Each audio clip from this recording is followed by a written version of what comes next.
Netcasts you love. From people you trust. This is Twit.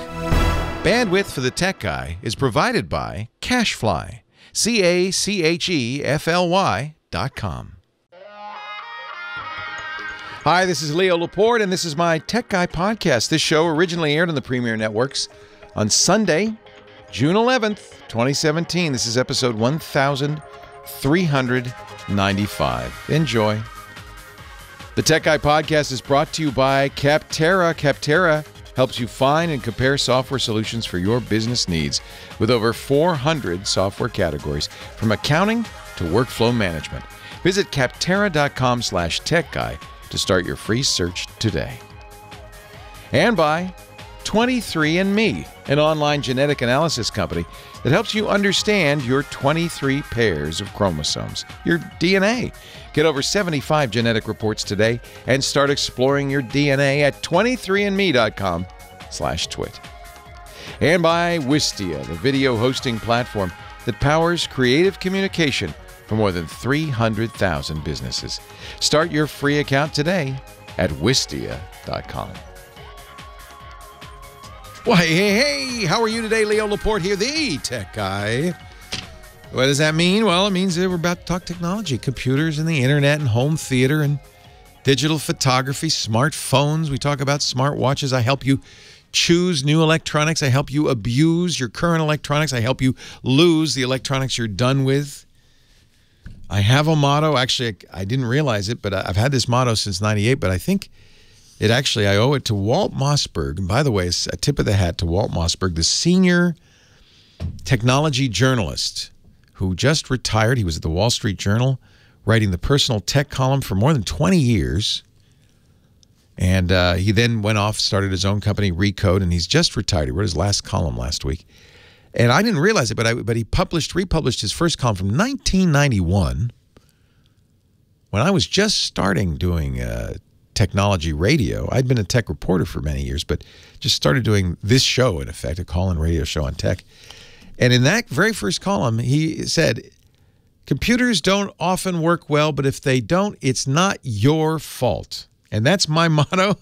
I guess great minds, or maybe I read it and forgot I'd read it and remembered it, but that's been my motto ever since 1998. If this stuff doesn't work well, the reason is we tend to blame ourselves. We're just, I just don't understand it, or I don't get computers, or I'm just not good at this. And it's not.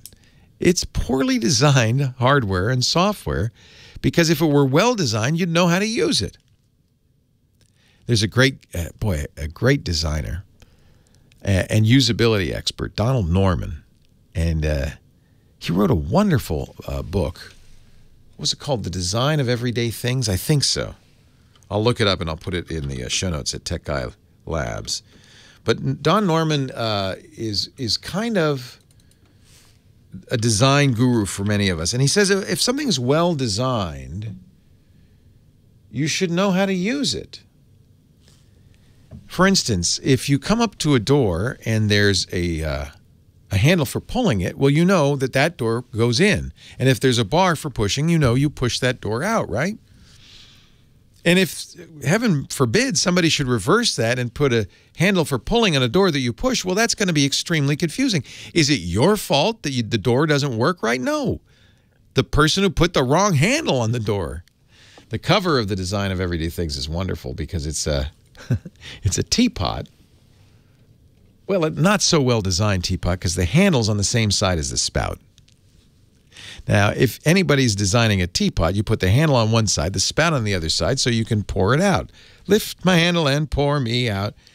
But if you were to put the handle on the same side as the spout, it'd be pretty darn hard to pour any tea without burning yourself, right? So his point, and I think he's actually made quite a business of informing the tech industry. He's down in Silicon Valley and on usability. His point is the way something is designed should make it apparent that this is how you use it. And if it isn't, if you don't really understand it, or if you look at it and you can't figure it out, it's not your fault. It's the designer's fault. And I hope we remember this because, come on, every day in technology, It's as if we're coming up to a door that you push, but it's got a puller on it. I can't tell you how often I'll look at a screen and go, I have no idea what I'm supposed to do here. And I'm a technologist. I use this stuff all the time. It's my business. I really don't understand. I don't understand at all how people survive in this world. Do you have any remotes for your TV? How many? This is a test of a geek. How many remote controls do you have in front of your, on the arm of your couch or in front of your TV? We're about to go on vacation, and we have a visitor staying in our, somebody staying in our house to take care of it.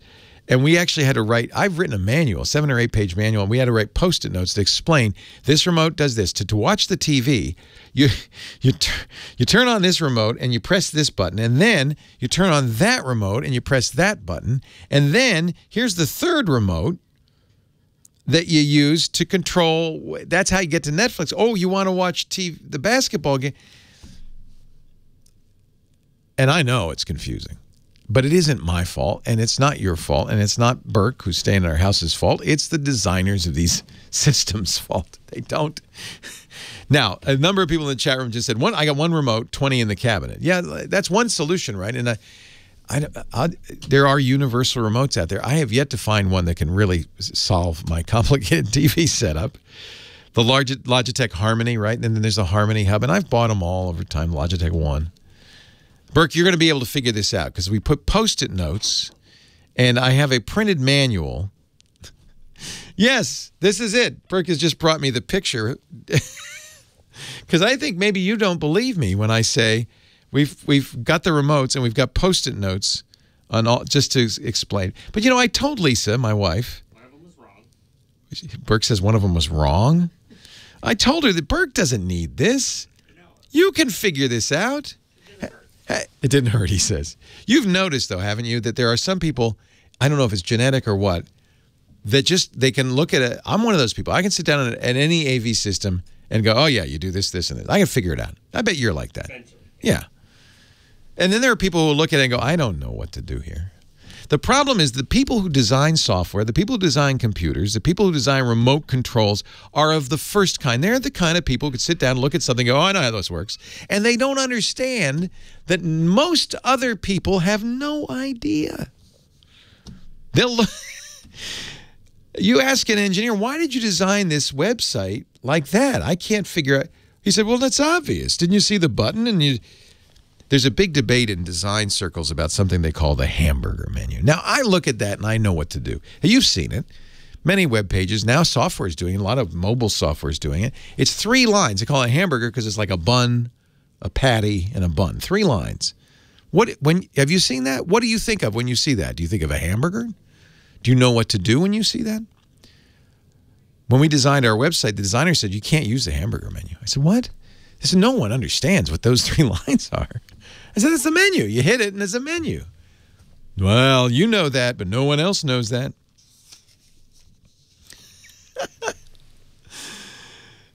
And by the way, almost everywhere now, that's what you see is a hamburger menu. I guess eventually we'll learn. It's one of the things I kind of laugh when people say, oh, the iPhone, it's so easy to use. It is not easy to use. The iPhone is really hard to use because every application has a different user interface, right? There's Apple, when they designed the Macintosh, they actually wrote, there were 4 or 5 giant volumes. There was a whole thing on user interface guidelines. There was one way to do it, and they were very clear.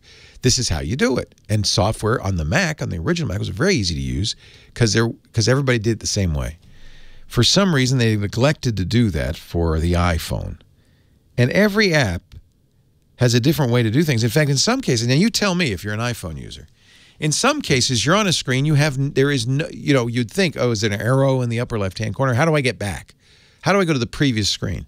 And in many cases, there is no way. You just sit there, and I guess what you're supposed to do is press the home button and start over. That is not good design. Anyway, my motto, apparently stolen from Walt Mossberg, his motto for many years, mine as well, it is not your fault. And that's really, if there were one kind of underlying philosophy to this show, is It's not a case of, I know how to use this, you don't. Let me teach you at all. At all. I do have that gene where I can, look at this stuff and figure it out most of the time. I'm one of those people. But that doesn't mean I'm, in any way better. Really, the message is none of this stuff is well designed. Even I am baffled often by the user interface on hardware and software. And we're just going to have to stick together and figure it out together. And that's what we do on this show. We figure it out together. So I'm so glad you're here. I didn't mean to go on and on. It was my Sunday sermon. But I will stop now, and we will take some calls. And I'm just glad you're here. We're going to figure this out together. And it's not your fault. Leo Laporte, the tech guy. Leo Laporte, the tech guy. Glad you're here on this Sunday. Let's go to the phones. Let's take some calls, shall we? That's what I like doing the most. Carlos is on the line from Jersey City, New Jersey. Hello, Carlos. Hello, Leo Laporte. Welcome to the show. Welcome. I've been listening for you for years. And, Thank you. I listen to you through the podcast because, I can't listen to you around this time. My partner is a little pissed off right now because I'm supposed to have dinner, but right now... Oh, I'm sorry. Well, let's answer quickly. I don't want you to miss dinner. Well, this happened on Thursday. I know exactly what happened to I have a Mac. Yeah. Book. It's old, probably about 9 years old. Okay. And the latest version I have in there is the Lion. Okay. It's 10.75, I think it is. Yeah. And either I was using Safari, it says I need to upgrade because this and that. Yeah, they're starting to say, oh, we're gonna phase you guys, you old guys out. We're not gonna. Yeah. And I was start using Google Chrome, which worked only for like maybe 3 months, and then after that, Google started doing the same. And I went, well, listen, Opera works smoothly in my iPad and my iPhone. Why can I do that? And I wake up that morning. It was 10 o'clock. I back up the computers. I don't back it up for 4 weeks. Maybe it's time. Plug in the external drive, back it up through Time Machine. And after that, I started searching in the web to see what version of Opera browser I could use. And between that time and when an hour went by, suddenly I hear this flashing in my computer, and it says your computer is being hacked. And it says, oh no! That's just scareware. That's what it is. Yeah, and that's some website that you went to has popped something up. You the best. I tried yesterday to get in and I couldn't do it. Oh, I'm so glad you got in. Yeah, you don't have.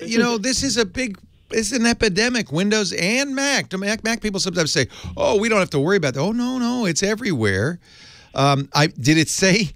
Just out of curiosity, did it say this is Microsoft? No. It's a call this number, and suddenly this pop up where you try to shut down your computer. Yeah, it won't let you shut it down. Yeah. I'll control delete to try to reboot and force the browser to quit. It didn't. So the only thing I did is press the off button and just went off. But I've been listening and watching all the other episodes you have and other people. I scared you. Maybe. I scared you. So you haven't turned it back on? No. No.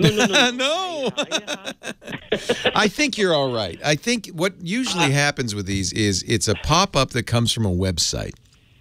It has not necessarily modified your Mac. But it is reason for concern because Apple's no longer supporting Lion. They're no longer supporting Safari for Lion. Chrome isn't doing it. And so what's going to happen is increasingly you're going to be using older software that isn't as well supported. Macintosh is much more secure today than it was 9 years ago. On the other hand, you're probably okay. You're probably okay. That's just a pop-up. Do you suggest to log in? I will shut down my Wi-Fi at home and completely erase. If you no, you don't have to go that far. If you really want to be safe, do disconnect from the internet. just to make sure, turn on the computer again. The pop-up won't be gone, by the way, because it probably had installed a little extension in your browser. But that's what I wanted to do. I want to remove the browser's program and install it. But the chances are it's not really a virus. It's easy to put a little what they call a BHO, a browser hijacker object on there, that every time you run the browser, it pops this up. Look in your browser extensions. Was it Safari or Chrome that this happened to? The latest. I don't know what version it was on the Lion. That's the latest version. But were you using Safari or were you using? Just looking after that, I was see Opera will work better, which it did. I was just Opera's fine. So it was Opera that this happened to? No, it happened in Google Chrome. So you go into Chrome and you just delete all the extensions, just in case. The chances of you having an actual infection are very low. Oh. Do you suggest, should I turn off my Wi-Fi at home before I do all that? Just if you really wanted to be safe, the bad guys, if there is something bad on there, it won't be able to connect to the outside world if you turn off your internet. So just, don't do it. Wait till after dinner. Wait till everybody goes to bed. Turn off the internet. Turn it on again. You might get that pop-up again. It's just somewhere. It's a plug-in or an extension. But I couldn't shut down my computer. Yeah, that's because it's possible with JavaScript to really lock up your system, and it's not an infection. I don't know if your current version of Chrome will support. There are very good extensions to protect you. The one I recommend is something called uBlock, the letter U, block, Origin. It's nominally an ad blocker, but it also blocks JavaScript exploits like this. This is JavaScript. So if you put uBlock Origin on there, you won't get these pop-ups anymore. All right. Can you just put it? I mean, I'll be able to go back and actually listen to this, so I can go back. It'll be in the show notes. In the garage. Yeah, it'll be in the show notes. Yeah. Yes, please. Hey, all right, Leo. I think you're going to be okay. You were right. I understand your concern, Carlos. I mean, it's reasonable, but you're on a Mac. So right there, you're a much smaller universe of people on a Mac. So most attackers don't even bother with Macs, and it's so easy to do what's a drive-by pop-up like that, and they're everywhere now, and it isn't an issue. If you can get Chrome working again, put uBlock Origin on there, and you'll never see that again. All right. Can I ask you a last question? Sure. I was actually planning to get a new computer. I've been looking at the Google. Get a Chromebook. Yes. Yes. I need to learn. I need to learn. They don't have Microsoft Word and professional. No, they have Google Docs. It depends on what you need. If if you're writing books and your publisher says no, they have to be in Microsoft Office format, well, that might not be a good choice. But if you're just writing for yourself, Google Docs is fine. And if this had happened to you on Chromebook, I would just say, oh yeah, just yes, and MacBook and the Chrome browser, yes. Yeah, but it happened to you on a Chromebook. If you buy a Chromebook, $200 or $300, and this happened to you, I just say, oh yeah, go in the settings, do the power wash, and it'll all be gone, and nothing will be, it'd be easy. Okay. So I do really like Chromebooks. And if most of what you do is done in the browser, it's up to date, it's automatically protected, and it's easy to fix if you do get some minor little bug like this. I went to the store and looked at them, and he wants to get me back to Windows. No, don't listen to that guy. He wants to sell you something. Get a Chromebook. You know what? Don't listen to your partner. He's not your friend. If you can afford it, get a Chromebook from Samsung. Get the Chromebook Plus or the Chromebook Pro. Beautiful, and you'll never have another problem. Leo Laporte, the tech guy. So just so you know, we're pre-recording, so the show notes aren't going to reflect your answer, Carlos, until June 11th. Okay. June 11th, you can go back to the website.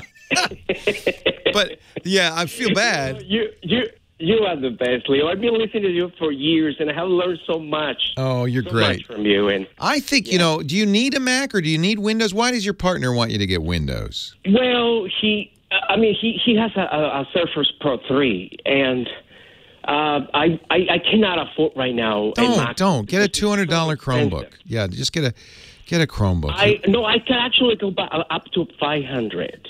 Then get the Samsung. You will thank me. Get the Samsung Chromebook Plus. Let me make a note. You will thank me. You will love this thing. It's got a stylus. It's got a touch screen. You could fold it over. You can annotate. I like that very much. What kind of word processing? I mean, are you just writing notes for yourself? Or you? It's just because I need to get a better job, and some of the jobs they're required for me to know Microsoft Word. And you can learn that. You can learn. Keep your Mac, and you could put Word on there. But seriously, a Samsung. I do have like I do have that version. Yeah. You switch to other programs, but and not in this Mac. I cannot do the updates anymore. You know, if you want to learn Word, you can still do it on a Chromebook. Microsoft offers a free Word website, office.com. You can use the web version of Word. It's very much like the same desktop. If you were looking for a job, you would say, I know Word. And it's awesome. And it's free, and it runs on a Chromebook. It runs on a Chromebook. And it's way cheaper than Microsoft. I don't want Microsoft. I don't like. Don't get no. Get a Chromebook. It's so hard to read all the pages, and I want something to be able to. If you can spend $500, you could then definitely get the Samsung Chromebook Plus. They have a Pro coming out in the next week, but I think the Chromebook Plus is fine. It's 2 pounds. It's light. My daughter uses it in college. It folds over. It's beautiful, and you never have to worry about any of this crap again. You know, Leo, I'm going to do it. Good. Whether he likes it or not, I'm just going to go for it. Tell him Leo said it's okay. Carlos, thank you. Thank you, Leo, so much. Have a wonderful day. I am Leo Laporte, the tech guy. Back to the phones we go. You've been very patient. Gloria, North Hollywood, California. Thanks for hanging on.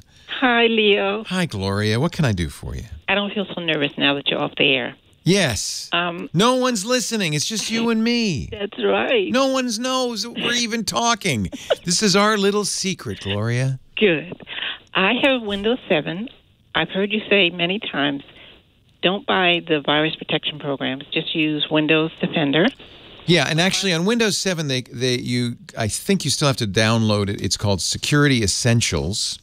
See, now that's where the confusion is. I tried to turn on Windows Defender, and I got an error code. So I took the error code number and went to the internet. It said Windows Essentials versus Windows Defender. So I have... Microsoft. So Microsoft bought a kind of junky, and I'll be honest, antivirus company some years ago. They didn't want to put the other antivirus guys out of business. So they, in an extremely gradual fashion, slowly added the capabilities to Windows. It wasn't until the latest version, Windows 10, that it came with Windows.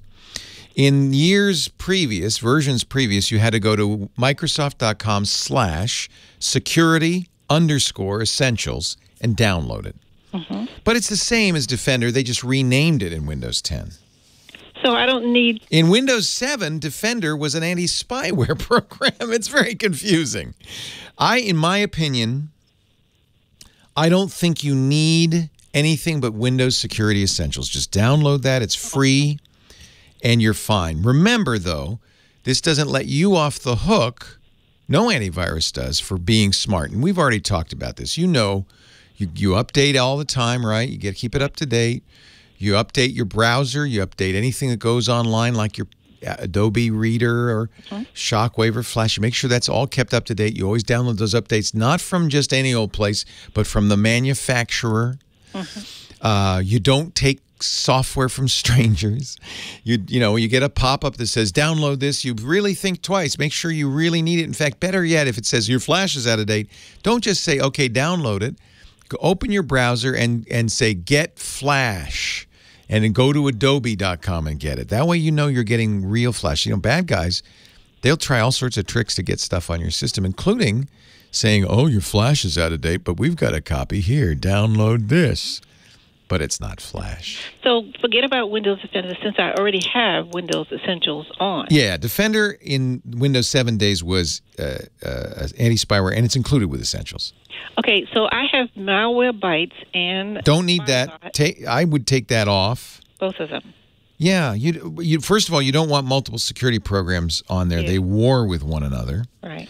And I don't, in my opinion, and I know I am backed by most security professionals. In fact, all of the ones I know. But you'll still read articles. I just read an article in the New York Times a few weeks ago that said, you need an antivirus. I completely disagree. And I'll tell you why. First of all, you got an antivirus. It's good enough. Maybe you could get a better one. It's very hard to tell if what antiviruses are better because the only way they're rated is with these test suites. And, of course, if you're an antivirus company, you get the test suite and you make sure your antivirus works with it. So that's not a good test. Also, an antivirus can't block everything. Otherwise, you wouldn't be able to do anything. So they're going to assume some intelligence on your part. And if you say, no, I want to install Flash from this bogus site, they're not going to stop you. Mm-hmm. Maybe after you install it, they'll say, oh, that was not a good idea. But maybe not. So the antivirus gives you a false sense of security. It doesn't stop the most dangerous stuff, the stuff that's brand new. And here's the worst part. Many antivirus programs, just like any software on your computer, can open holes in your computer. They can be themselves a vector for attack. Mm-hmm. And this has happened with some of the biggest names in antivirus software. I won't name the names, but you can guess. They've actually made your system more vulnerable. Plus, there's antiviruses. This happened about a month ago. Big name antivirus decided that Windows was malware, uninstalled pieces of the operating system, and broke people's computers. Oh, God. This is not a useful tool. It gets in your way. It can open holes in your computer. It gives you a false sense of security, and it doesn't work 100% of the time. And most, it might work about a quarter of the time. Okay. Okay, so take off Malwarebytes and Spybot. Yep. Just take them off. Yep. And only use Windows Essentials, Security Essentials. And then you need to be a good person and keep your system up to date. Be very careful about where you get software. In fact, in general, always type in the address yourself. Don't click links in emails and messages. Type in the address yourself. If you get an email from your bank that says, oh, bad news, it looks like your account's been breached. Quick, click this link and log in. Don't do that. But if you get little icons, well, you know, with the Windows update signal, the little shield, you know that's okay. Yeah. But make sure it's going to Windows Update and not Hacker Update. Oh, okay. You know what I'm saying? I have one little small thing. I have a very old computer. It's an XP. Java keeps popping up with... Get rid of that thing. Oh, get rid of Java or get rid of... XP, because you know why? Microsoft's not keeping that up to date. Oh, because it keeps coming back. Even though I install new Java updates, it keeps coming back. The pop-up keeps... That's weird.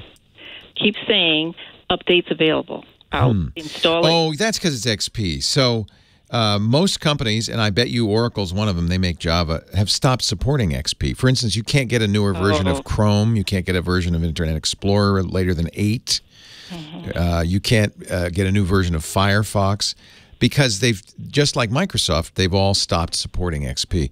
Your XP machine's fine, just don't put it online. Online, right, on the Internet, right. Okay. So get rid of Java or just leave it and just ignore the update notice? It won't give you a notice, I think, if you're not online. Mm-hmm. It's got the latest, it's almost certainly got the latest version it can use. Okay. You know what I'm saying? So the current version is 8. It probably has something like 5 or 4 or 6 on it. And it says, well, that's not the latest version, but then it downloads the updater, or the updater runs and goes, oh, never mind. Yeah, now that I think of it, it does say you need a newer version. Yeah. Okay, so I'll just ignore it. Just ignore it. That's annoying.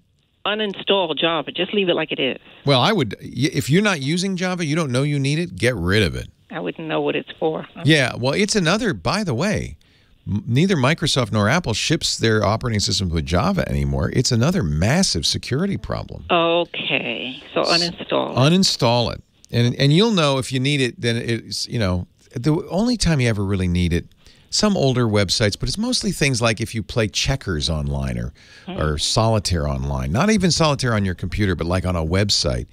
Old sites, really old sites may use Java to do that. Okay. Most of the time, you don't need Java. Oh. And if you do the other thing you can do is some people do need Java for various reasons. Go in the Java settings and disable the browser plugin. Okay. That's what's dangerous, because what happens is somebody writes a malicious bit of code, puts it on a website, your browser goes to the website, and it's dopey. It says, oh, I need to run Java. And it runs Java, and the code gets on your machine, and it puts bad stuff on there. Okay. So as long as you say, don't run the Java plugin anymore, the browser will say, I don't know what to do with this, and you'll be safe. Okay. I don't know what to do with this is always better than, oh, I know what to do with this. Yes. I know exactly what to do with this. That's a bad thing. Okay. Sometimes a dumb computer is better than a half-smart one. Yes. I can listen to you next week then, right? You can, and I hope you do. And this answer will be on June 11th. Okay. We're recording ahead of time because I'm going on vacation. So everything I just told you will be back on June 11th. Okay, great. Hey, it was great to talk to you, Glenn Gloria. Thank you. Bye. Take care. Bye-bye. Java does not equal JavaScript. That's confusing, I know. JavaScript is something that was written by Mozilla. Originally, I think they called it ActionScript, and then somebody had a bright idea. You know, Java's really hot. We should call it JavaScript. Not related and not the same thing, and you do need JavaScript on your system.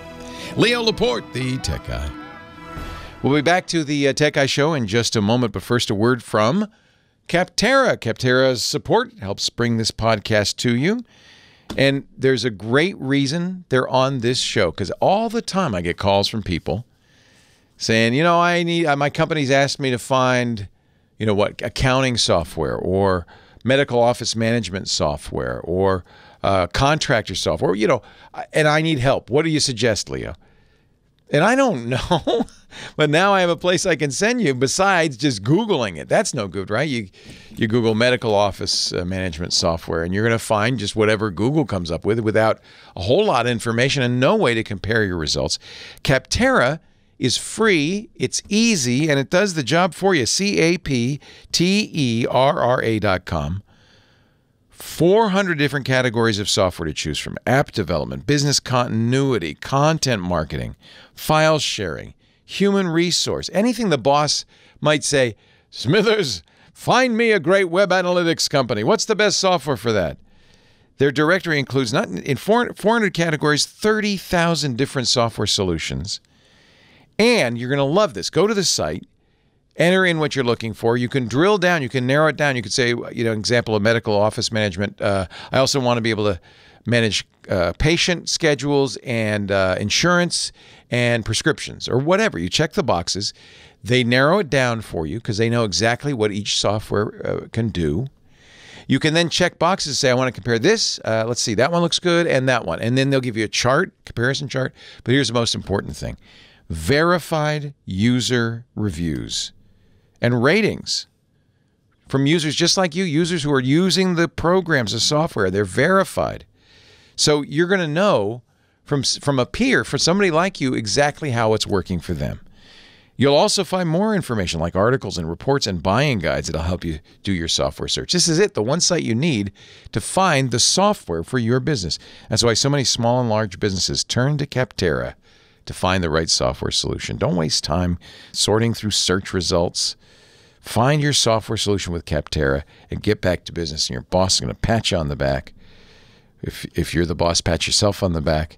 Whether you need help with website building or customer service or project management, it's all there. 400 categories, Capterra.com. And by the way, did I say it's free? They don't charge. There's no obligation. There's no registration. Just go and use it. It's a free resource that helps you make the right software choice. Do what you do better and join the millions who use Capterra every month to find software solutions for their business. Visit Capterra.com/techguy and start your free software search today. CAPTERRA, Capterra.com/techguy, and we thank them so much for their support of the Tech Guy podcast. Now back to the show. I am Leo Laporte, the Tech Guy. Let's get back to the phone. Sarah, so patient, listening in Studio City. Hi, Sarah. Hi, I can't believe after all these years of listening, I'm actually calling. You have a problem finally? Well, no, I've had problems, but I've been on the computer since '83 and DOS. Wow. I'm 68. So I couldn't afford a Mac back then in advertising and graphic design. I had to go on a PC. Oh, man, I'm sure you wanted one in graphic design. That was all the thing, the rage. Yeah. It was $10,000 for a basic. I know. It was crazy. I remember buying my first Mac. I had to charge it with my Macy's charge card and pay it off over 3 years. That's what I should have done.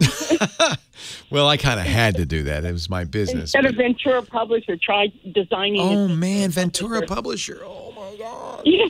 Okay, well, here's my situation. Yes. I'm a professional artist. I'm going to Italy for an exhibition of some of my paintings. Congratulations. Thank you. But what's your medium? What do you paint in? Acrylics or oil? Or I paint in acrylic. Yes. Nice.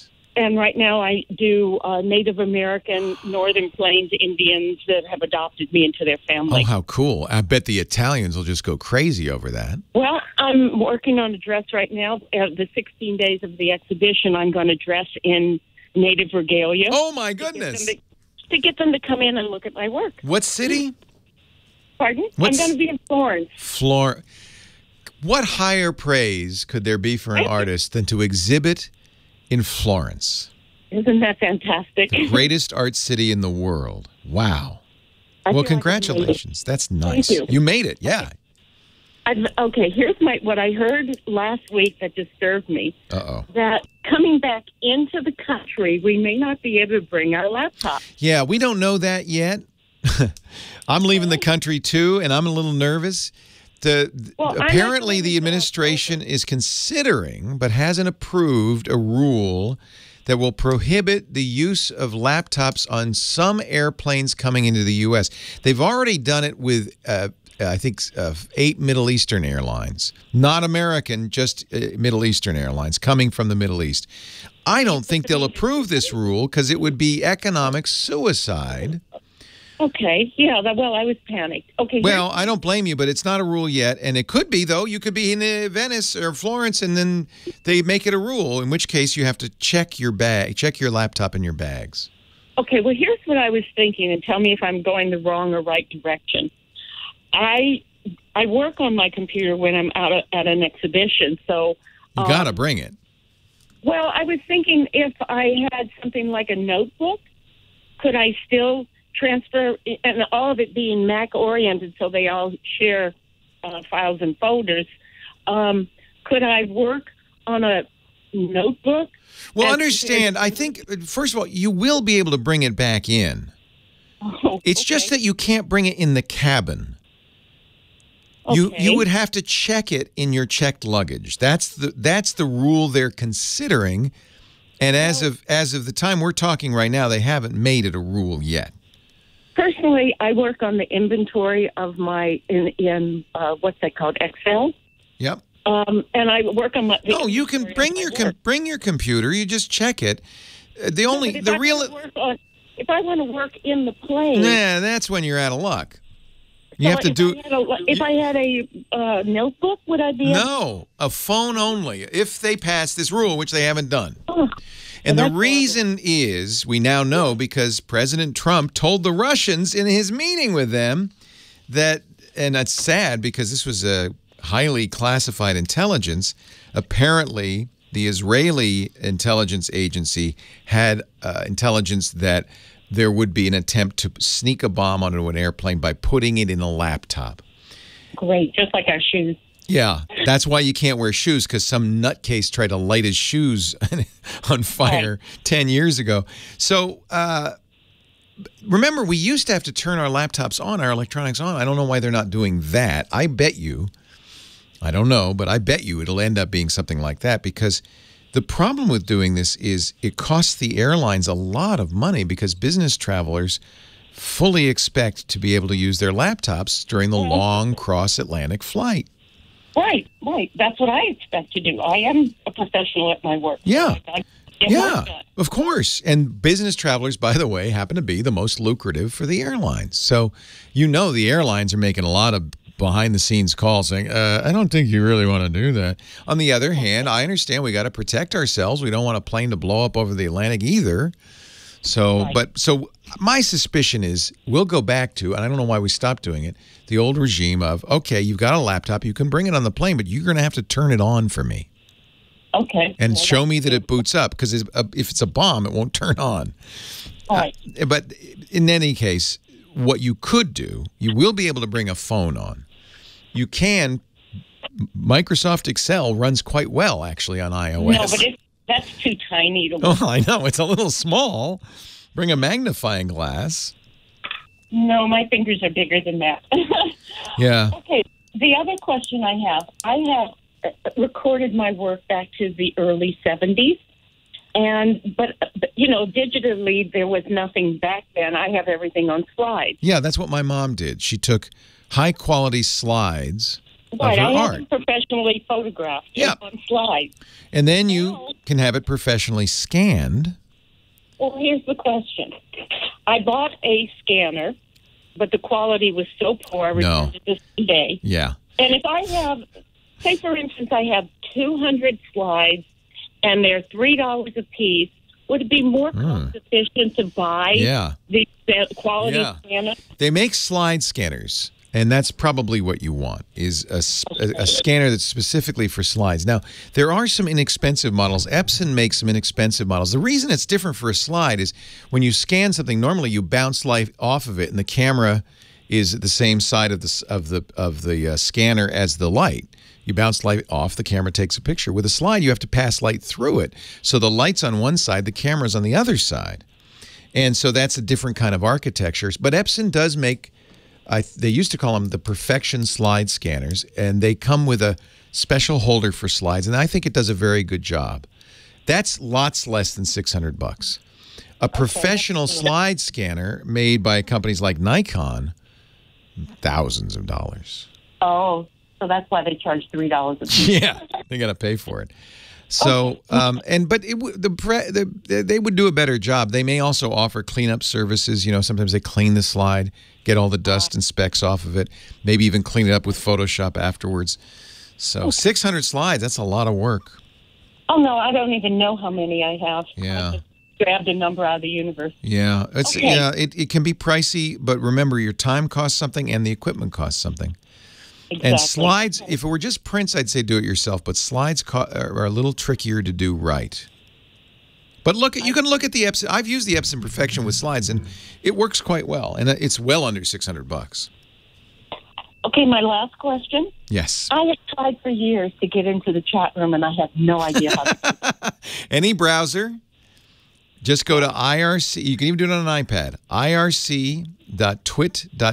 It's a web address that gives you it's a web front end to our IRC chat room. If you want to get fancy down the road, we have explanations at the website on how to run special IRC software. But yeah, we'd love to have you in the chat room. You will get a default name if you use the web browser, so make sure you change your nickname to something you like, famous Florentian painter or something like that, and I will see you in the chat room, Teresa. We love having you in there. More information if you go to the website, irc.twit.tv. I am Leo Laporte, the tech guy. Leo Laporte, the tech guy. Back to the phones we go. And let's see who's next here. Bob in Vista, California. Hi, Bob. How we doing, Leo? I'm well. Thanks for hanging on, sir. I got a problem with a ghost email. What happens is I email a buddy of mine, and I get back a mail not sent notice, another name. And I think what happened was a year or so ago, my buddy had forwarded an email to me, and it came from this guy that it keeps bouncing back. Oh, that's weird. So when you create the new email, do you use reply, or do you start with a fresh email and type his name in? This is a fresh email. And I'm copying and pasting. What it is, it's a newsletter I sent out, and he's included. But every time from his particular email, because I've emailed him. So the email is sent out to a bunch of different people. Well, is that right? That's what I'm doing once a month. But from his, I bounce back this other name that's not on the list. I understand what you're saying, but even if Even if you just sent a single email to this friend, would you get that, or only when you send it out to the list? No, just from his email. And I deleted the email and retyped it in, and it still comes up. So I've gone into it. I'm on the Mac. Yeah, I apologize, but let me ask this one more time. If you start and create a new email message and you type in your friend's name, you're not loading a list or anything like that. As you're typing, does it auto-complete? Yes. Okay. And then you see his name and you hit return. Correct. And then you send it, and for some reason you'll get a bounce back from a second address. It still goes through to your friend, though, right? Yes. But this second address is somehow magically getting in there. Correct. And I've eliminated him from the previous addresses list and email. Yeah. Let me ask you this. This is only on one particular computer. Have you tried it on any other computer? Like if you used a friend's computer or maybe went to the library, used it? That's what I would do. And only because there's two possibilities. One is that your email program is doing something. The other would be that his email system is doing something. We want to figure out which system is adding that second address. It could be his, in which case the same thing would happen no matter where you sent this email from. You could use a friend's computer, the library computer, and if you got the same effect, you got a bounce back from a ghost address, then it wouldn't be anything you could do anything about at all. It would have something to do with your buddy's email system.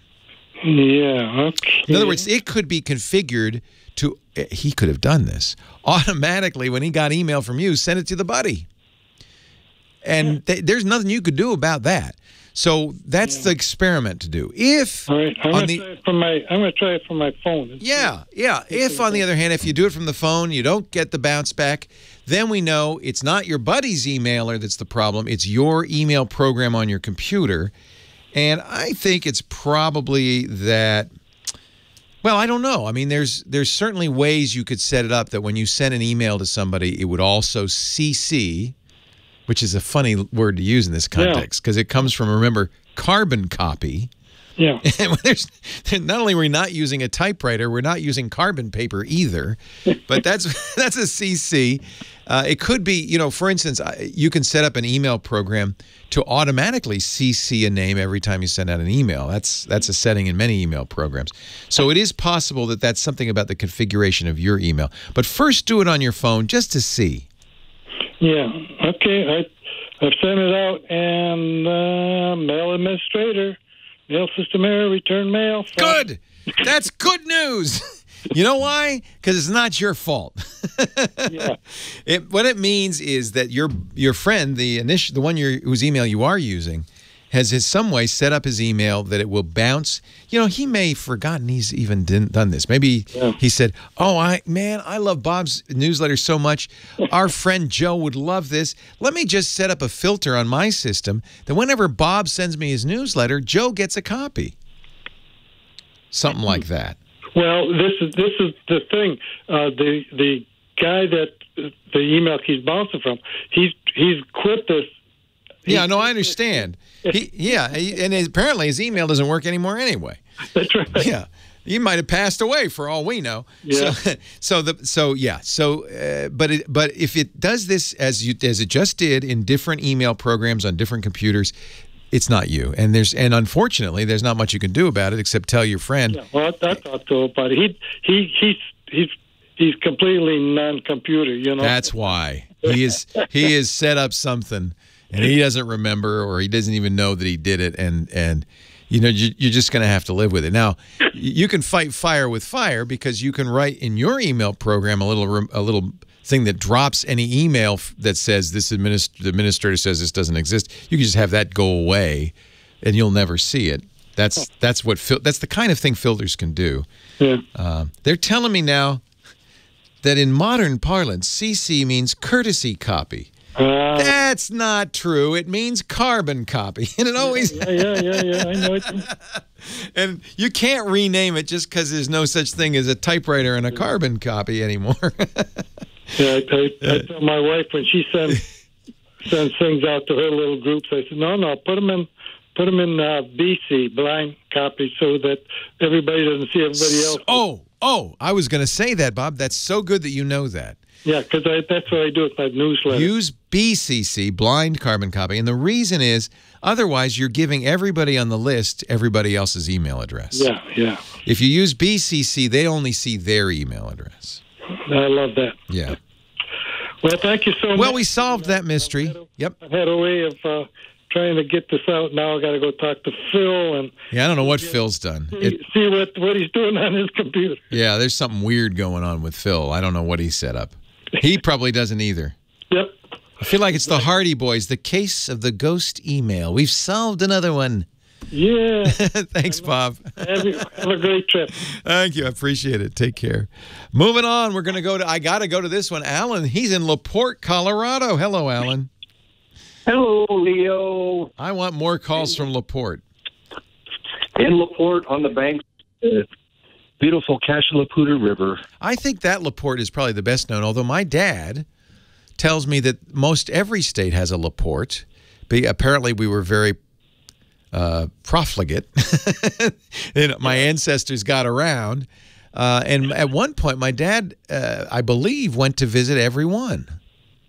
Wow. Yeah. Wow. That's quite a trip. But he didn't leave his name with me. So no, he should have stopped by.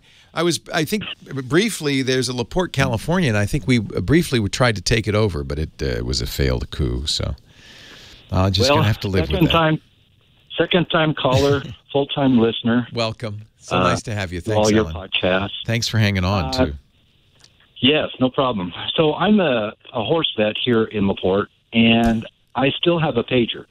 Oh, my. I'm surprised you can get service. So I want to figure out a way that I can integrate my paging number with my Ring Central that I use for my business, a former advertiser with you, along with nice. And Epson and we love Ring Central. Else that I use. Yeah, we still use Ring Central here. So okay. That's a puzzle because pagers.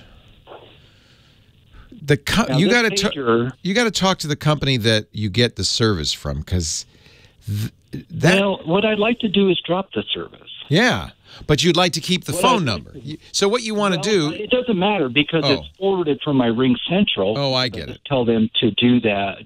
Press 2 at this time, and it forwards it to the phone number. So you just change that outbound message. Yeah. I'd like to just drop the pager altogether, but I'd like to have it so that it comes into my Android phone, the Samsung Note 5, with a distinct ringtone or something, so I know that it's not just a message I'm getting from other clients that just want to call, want to make an appointment.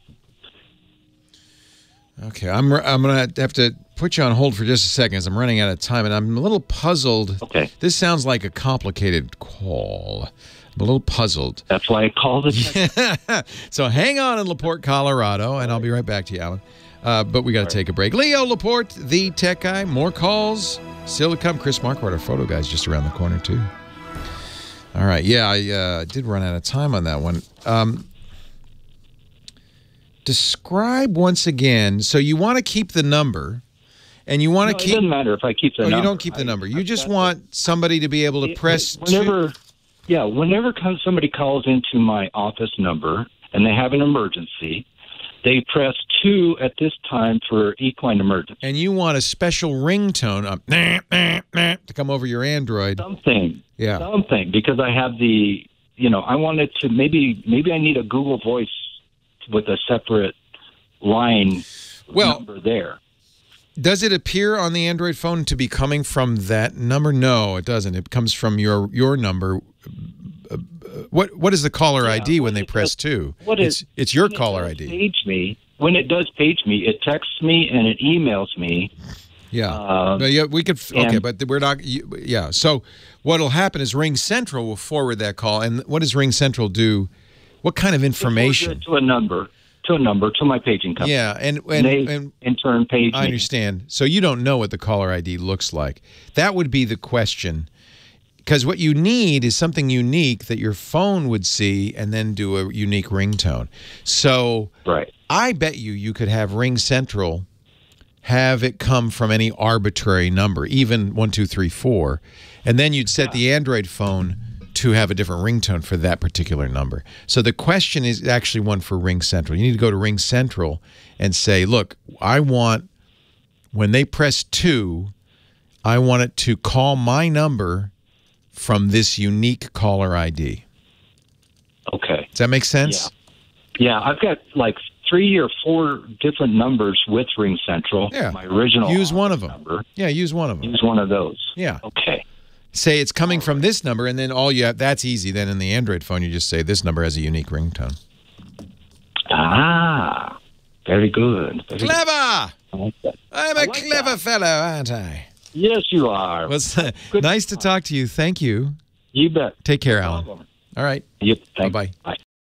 I am Leo Laporte, the tech guy. Hey, I think we have some phone calls. Shall I answer some more calls? Why not? Barry's been very patient, hanging on the line in San Diego. Hi, Barry. Hi. Hi, Welcome. Leo. Hi. I'm actually in San Dimas. Ah. Okay. And you remember Dr. Krause? He was my physician also. Yes. I have a funny story to tell you about him. But my question is, I have the iPhone 6 Plus. Very nice and phone. It has a headphone jack. I like it. How original. And it's got the 9-point-something or other iOS. Yeah. It keeps wanting me to update. You should update, yeah. I should update. Absolutely. Okay. Because online it says, if you got the 9, don't do that. Oh, don't listen to those naysayers. There's always a risk. And, when you have 80 million phones out there, there's going to be, 1/1000th of 1% that will have problems. There's always a risk with an operating system upgrade. But the problem is with 80 million phones, 1/1000th of 1%, that's hundreds or maybe even thousands of people. That's enough people to make everybody go, oh, I better not do that. But no, I'll tell you why you want to do it. Between the version you have and the current version, there are many, many, many, many, many security flaws that have been fixed. And as soon as any company, this is why you always want to do critical patches. As soon as any company puts out a fix for a security flaw, that's a signal to the bad guys. They go, oh, let's see what that is. Because they know many people don't update. Actually, iOS is a little different. About 80% of iOS users update, iPhone owners update. But still, that means 1 in 5 won't update, and we can get to them. All we have to do is figure out what Apple fixed. So it's a good idea. The race has started as soon as they release that update. And so it's a good idea. And by the way, there's some big improvements. Do the people say don't upgrade because of issues? Yeah, there was issues, and they said if you got the 9-point-something, stay with it. If you've already updated to the 10-point-something, then go ahead and update to the newest 10-point. Yeah, you should update. First of all, any issues. First of all, you have a very recent iPhone. I mean, it's only a year. It's the previous phone before the 7. So it's not like if you had an iPhone 4, I might say, yeah. In fact, I don't think Apple would let you update. But a 6 Plus or a 6S rather, that's fine. That's fine. And you'll see some big improvements. You will see some UI changes from 9. iOS 10 has some, but there's for the most part, I think those are beneficial. And it's been out for a while now. So that's why I called. Yeah. Before I update, I was calling you first. Yeah. I mean, any problems that cropped up, and there are always a few, have been fixed by now. Okay. It's very stable. Okay. Yeah. Well, when we get off the phone, I will update it immediately. Good man. Yeah. I mean, Apple just started talking about iOS 11 this week. So you're going to have to update again in a few months. No, it's absolutely worth it. For a late model iPhone like yours, I would strongly suggest it. You won't have any problems. And if you do, don't call me back. I don't want to know that. No, you shouldn't. And even if you did, you can reset the phone and do it again. Any time you're installing a new operating system, some things can go wrong and cause problems. Yeah. Okay. All right. I have to tell you a quick story about Dr. Krause if you got the time. Sure. Okay. I went in there and to get my throat looked at. I had a sore throat, and he's a very good physician. He was a very good physician. lots of patients in the waiting room.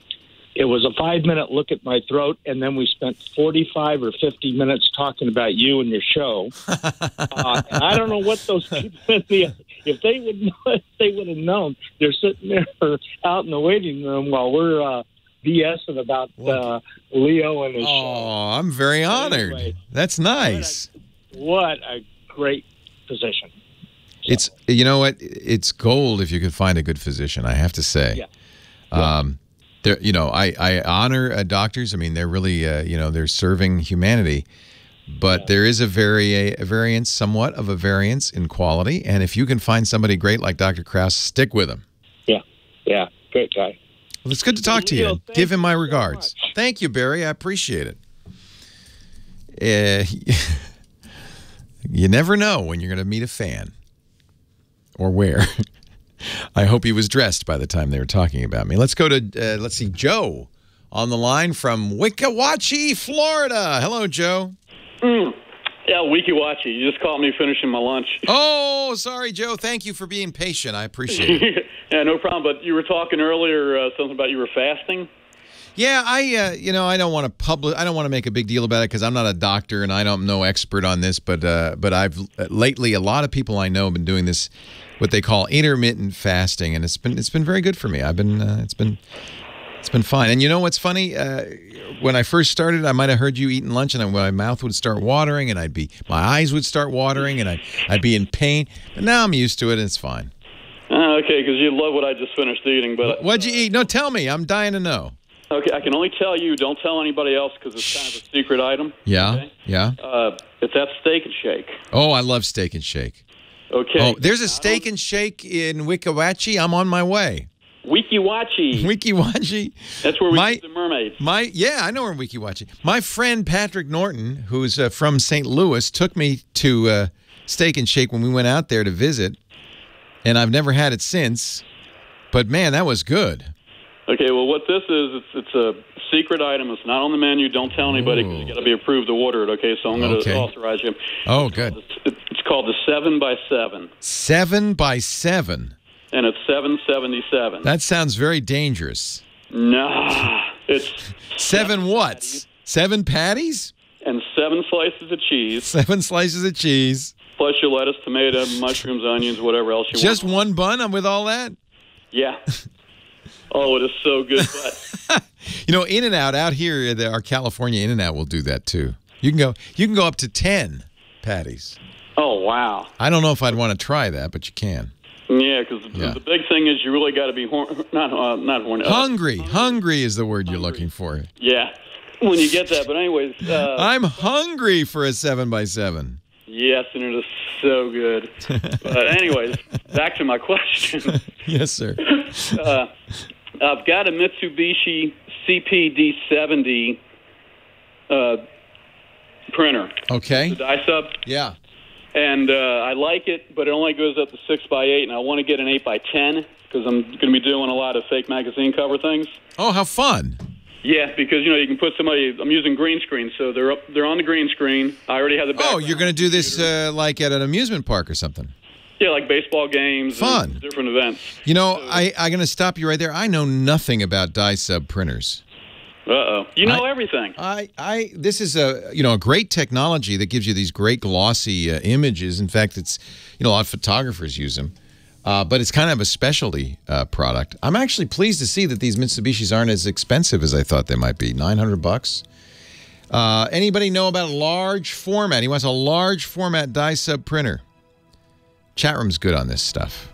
Hang in there and maybe we'll get an answer. And you made me hungry. And I knew that was your goal. Leo Laporte, the tech guy. Only 3 seconds long. All right. So I wish I knew more about die sub printers. This sounds like a good little business. You go around to ball games and you take a picture of a kid and you put it on a green screen like he's at home base, that kind of thing. Yeah. What a great idea.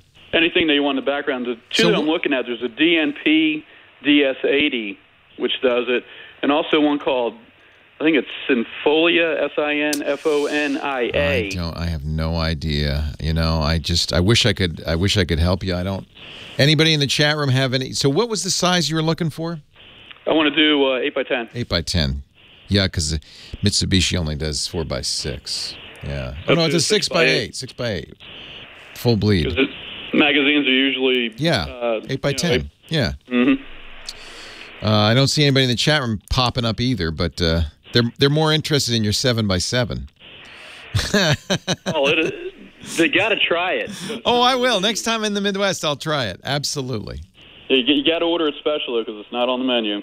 It's the same thing in In-N-Out. You have to know, but In-N-Out has a whole bunch of secret stuff on their menu. Like you can get them to cook the chili pepper, put the patty on a chili pepper on the grills, cook it right into the patty, and that's very good. There's all sorts of stuff like that. But yeah, they'll do 10x10, which really sounds like a recipe for disaster. Oh, but you gotta love ground beef if you're gonna do that. Oh yeah, and have a good cardiologist. Yeah, yeah. Somebody said that. That's a heart attack waiting to happen. Joe, great to talk to you. I'll look for you next time I'm out at Wiki Watchy. I go to a ball game. Do you do minor league clubs? Well, I'm just getting started with the whole thing, so I'm trying to get everything set up and then go present it to the different coaches and all, and say, look, this is what we can do. Great idea. Do as fundraisers. How much a print is that die sub? It comes out to like under $1. Oh, that's not bad. 78 cents. Oh, that's not bad. They look so good. That really is the way to get really nice glossy prints. Yeah, because I've got regular printers, but the regular no. take too long. No, yeah. These things can crank them out in less than a minute. I thought, I was surprised to see you can get this Mitsubishi for, under $1,000. But the real issue I thought was consumables, but that's not bad at all. No, because it's just rolls of paper that you have, and you have the right die sub thing that goes like the old Kodak printers. Right. Where you just have the rolls. I used to have an old die sub printer for photos, and it was beautiful. It was really gorgeous. All right, I'm sorry I couldn't help you, but thank you for making me hungry. All right. All right. Have a great trip. You too. Oh, thank you. I will. Have a great day. Giants. All right. Bye. Go Giants. Yeah. We'll have more Tech Guy in just a moment, but first a word from our sponsor, a company I love. I've been doing business with for some time. I first sent my spit to 23andMe several years ago. That's how they do it, by the way. And they sent me back a genetic report. Even then, it was fascinating. But now over the years, I've sent them one sample, and they're continually adding to it. I'm learning more and more about myself. 23andMe. It helps you understand. It's named after your 23 pairs of chromosomes. So it helps you understand your DNA. And they have now 75 reports. It's easy to do, too. You get a little kit. It's just got a little violet that you spit into. That's all you have to do. Seal it up. You send it back to them. They'll send you an email saying, okay, your report's ready to go online. And I check back all the time because they're always adding new stuff. Ancestry reports, including, by the way, not just your ancestry composition. So when I first did it, it said, you're Western European, whatever. And now it's like even more like how much Neanderthal I have, how much English, how much Scot, how much Irish, how much French and Italian. I was shocked because my grandmother's Italian. I always thought of myself as kind of Italian, and it's like a small fraction of the total. I'm mostly English and Scotch because I guess I mostly got my mom's DNA, right? So it's just fascinating. You also get haplogroups, which tell you actually where your mother's DNA came from. I get this map of how my ancestors migrated from Central Africa up to Europe. And with a timeline, like how many years ago and all that. It's just fascinating. Yeah, you can also get the DNA Relative Finder tool, which is really cool. I found many cousins. In fact, one of the reasons I want you to do this is maybe you're my cousin. I want to find out if we're related. And so that list of people, because more and more people are doing 23andMe, is getting longer and longer. It's just fascinating. And you can contact them or not. You can have, of course, it's completely private. But I turned mine. I said, hey, if somebody wants to contact me, and I've gotten a number of messages through 23andMe from relatives, and it's so cool. You can learn how your DNA will influence traits, like how you respond to caffeine, your muscle type. Would you be a better long distance runner or, shot putter? It's all in there. Your weight, why you weigh what you weigh. A lot of that's genes, and that's in the analysis. That's the Wellness and Traits Report. Take a look at the carrier status. Now, this is a little more serious. In fact, you may remember the FDA said, hey, if you're doing this, you need to have appropriate warnings and stuff. And so they've complied. This is completely compliant with the FDA. It meets all their requirements. But you can go on there. You don't have to find this out, but you can find out if you're a carrier for genetic diseases, cystic fibrosis, hereditary hearing loss. In fact, my dad is a carrier. That's how I got it. It's really interesting. Understand what makes you you at 23andMe. Get over 75 genetic reports today and start exploring your DNA at 23andme.com/twit. Hey, maybe you're my cousin. 23, you'll find out. 23andme.com/twit. It's really fun, really fascinating. Get your kids to do it. It'd be a great gift for Father's Day. 23andme.com/twit. Now back to the show. Kodachrome. I love that song, and that means one thing. One of the reasons I like it so much, we're about to talk about Kodachrome and all those nice bright colors with our photography guru. Chris Marquardt is here. He hosts the best photography podcast in the world, Tips from the Top Floor, and does great workshops. He's actually on a workshop right now. We're pre-recording this in Svalbard, up there by the North Pole in Norway. You'll find his workshops and his books and his pictures, and I hope lots of pictures from the North Pole when you get back at discoverthetopfloor.com. Hey, Chris. Yeah, it's not quite the North Pole, but it's as close as I will ever get. Yeah. So I think you need some pretty hefty equipment if you're going to go any farther north, at least until it melts. And I think there's not a pole sticking out of the North Pole there. Anyway, so sad to say, no. So every time you join us, you give us some inspiration, you give us some ideas. Of course, we're still in the midst of our photo assignment. We're all looking for pictures illustrating the word or concept take, which is about as abstract and nebulous as possible. But that's okay. It gives you full scope for your artistic expression. Take the picture, upload it to Flickr, put take in the tags, and submit it to our Tech Guy group. And when Chris gets back from Svalbard in another couple of weeks, we will do a assignment review. It's not a competition. It's just for fun. But really the idea is to get you taking pictures. We talked about that last week. Got to practice every day. Take pictures every day. True. What do you want to talk about Even if today? it's boring stuff. Even if you're shooting boring stuff. That's why I don't. Because I'm bored with my day-to-day surroundings, right? And I mean, you don't even have to post-process those. Just shoot them and look at the display and say, oh, okay, that composition is a nice one. Well, it's also a lack of imagination on my part because, as somebody said, you can find the whole world in a grain of sand. There's plenty to see around you every day.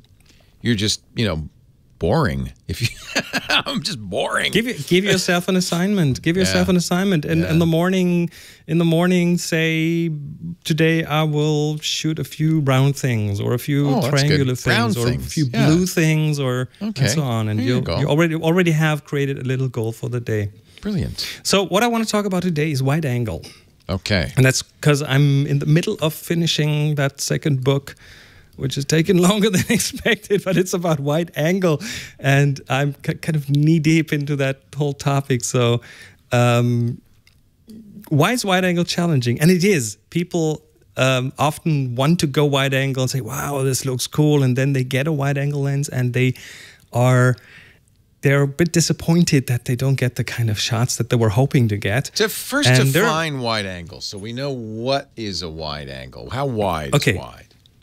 So if you look at the focal length that's written on the lens, if you have a full-frame camera, I'd say anything around 50 is in the middle, what we call normal, and then something around 35, 24, that's all wide angle. So, and the smaller that number gets in millimeters, the wider angle is, until you end up with the fisheye lenses that are like super, super wide angles. And from a degree point of view, I think a normal lens has something around 40, 45 degrees of angle. And the wider that gets, the more stuff you end up having in your photo. And that's one of the challenges. That's one of the problems. You end up just having more stuff in the picture. And that makes it harder to get a good composition because you have more things that compete with each other, that visually compete with each other. And yet, wide angle is such a great look because it has a look to it. And it's fun because it's like a Bruegel painting or something. There's so much going on that it can tell or a an story. Escher painting Or an Escher, sometimes. yeah. You have this look that is not the normal way we see the world. Our eyes are not wide. Well, it's okay. This gets very deep, but our eyes are wide angle because we see about 180 degrees with our two eyes, but they aren't wide angle in terms of the magnification that we get. So that's a bit of a let's not go down that rat hole, but with a wide-angle lens, you end up having too many things on the frame in the beginning. And that makes it hard to make it clear what the picture is about. That makes it hard to have a clear subject. And it kind of forces you to work on your composition and look for places where you can make that work. Also, everything is going to be smaller. If you fit more stuff in the photo, then everything has got to be a bit smaller. And that's what wide angle does. Everything looks further away. So you have to get closer in order to get things bigger in the frame. Another thing that happens when you shoot wide angle is that it's more likely that you have very high contrasts in your frame. Like imagine being inside a room and you take a photo with a telephoto lens, and that's very easy to get something in the frame that isn't very contrasty. But if you have wide angle, now you have the inside of the room and the bright windows, and that competes with each other. And it can be too much from a brightness different from a contrast point of view.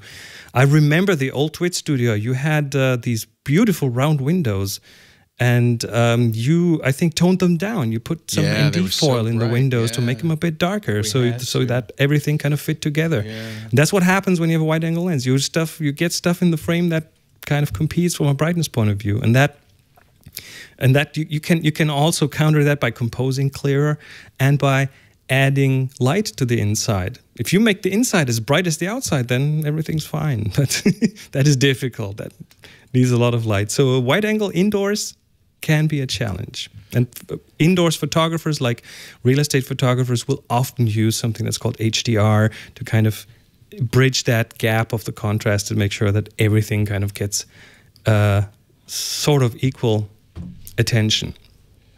And then another thing that might happen with wide angle, especially when you have people in the photo, is distortion. And one kind of distortion is when you get really close to someone with a very wide angle lens. Well, big nose. That's the symptom you'll see, that they will have big noses because you have to get very close, and then that just happens. So you can use this for comical effect, of course, but chances are you don't want that. So you have to watch out for that, especially what angle you shoot someone from, and maybe even change the focal length for something that's not as wide. And never show the person the picture. In that case, well, depends. Yeah, sometimes they have a good sense of humor about it. And there's one additional kind of distortion that wide-angle lenses have, and that's distortion towards the edges, because everything towards the edges gets stretched out. So if you have a person in a wide-angle shot and they are at the edge of the shot, towards the edge of the frame, there's a good chance that they will have a massive egghead. Their head will be very distorted. And the wider angle you go, the stronger that effect gets. So actually, it reminds me, about 5 years ago, I was in Norway, where you are as we speak, for a photo conference in Kristiansand, and my friend Mikkel Oland, who's one of my favorite photographers, took a wide-angle photo of the dinner party at the end of it, and it's one of my favorite photos ever. And some of the, you're right, on the edges everybody's distorted, but it does look like one of those paintings where there's so much going on. It does, and its wide angle made it a very interesting picture because it's a story in there, right? There's so much going on. It's a bit like a Where's Waldo photo. Like there's so much going on. You can actually explore that photo. Yes. And for this photo, this works really well. I agree. Yeah. But there's a chance that if you're not an experienced photographer, you might need some practice to get to that point. He kind of knows what he's doing. But you know what? Good. I'm going to make that my assignment today. Wide angle photos. Good. Yep. You're going to get me out there, and I'm going to be taking pictures. We have an assignment I mentioned.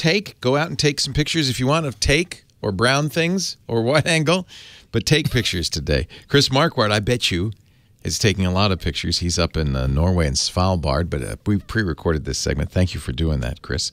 And you'll be back next week, I think, right? So you can tell us about your experiences with the polar bears. I will be back with stories next week, yes. Awesome. Right here on the Tech Guy Show. Find Chris and his work and his workshops at discoverthetopfloor.com. And we'll see you next week. Stay safe. Don't get in any fights with polar bears. More of your calls to come in just a little bit. Leo Laporte, the Tech Guy. Leo Laporte, the Tech Guy. We go back to the phones, and it looks like I got Frank on the line next from Tullahoma, Tennessee. Hello, Frank. Well, hi, Leo. How are you? Nice to talk to you. Nice to talk to you. You've been saving me for the last, ever since ZD TV days. Oh, yeah, the good old days. Screensavers, call for help. Back when I was a retired aerospace engineer trying to learn about PCs. Nice. Did you? Oh, yeah. I spent the next 10 or 15 years as just a consultant, but you got me off from mainframes to PCs. Oh, that's great. I'm thrilled to hear it, Frank. Thank you for you're really useful. Thank you. Yeah. I got a minor little problem now that I hope you can help me with. Well, I'll do my best. I've got my new Windows 10 computer's screen is almost unreadable. Oh, you know why they use these screens now are very, what we call high DPI, high dots per inch, are very high res. Yeah, but the light blue text on white screen. Oh, it's a color issue. Oh, sure, but these ancient eyes have trouble. It's not the size of the text; it's the contrast. You know, I can always up the screen, zoom in. Well, I was going to tell you about that. Yeah, okay, good. All right. So there is, now I don't know, this might be too much contrast, but in the accessibility mode, there is a high contrast theme. And the nice thing about it is you can turn it on or off at will. So you don't have to leave it on all the time. But if you're having trouble reading some text in particular, you can choose the high contrast theme. You can turn it off with, get ready for this, left shift plus left alt right next to it plus print screen. Yeah, well, if you got that many thumbs. Yeah, you need, well, three will do. So there's two on the left shift and left alt, and then the print screen depends on your computer where it is, but usually it's kind of in the upper right. So it's like the three-finger salute, but instead of Control Alt Delete, left shift, left alt, and print screen, and that'll just turn it on temporarily. Now, if you like it and you want to keep it on, of course you can change that in the settings. You just go into the right click on the desktop, say personalize, choose the theme you like, and then turn on high contrast mode, and that'll make it permanent. And that is exactly why they do that. It's for people who these young people today, they love the light gray text on the kind of the darker gray background, and you can't read it. That's invisible. It's invisible. They make the print too small, and then they make it too low contrast. So this is exactly why Microsoft does this. Yeah, when us guys that do most of the writing, and we got to read the text, not the pretty screen. Right. Pretty doesn't count. You need, so this is an accessibility, or as Microsoft calls it, an ease of access setting. You can actually turn it on like even before you get, even during sign-on.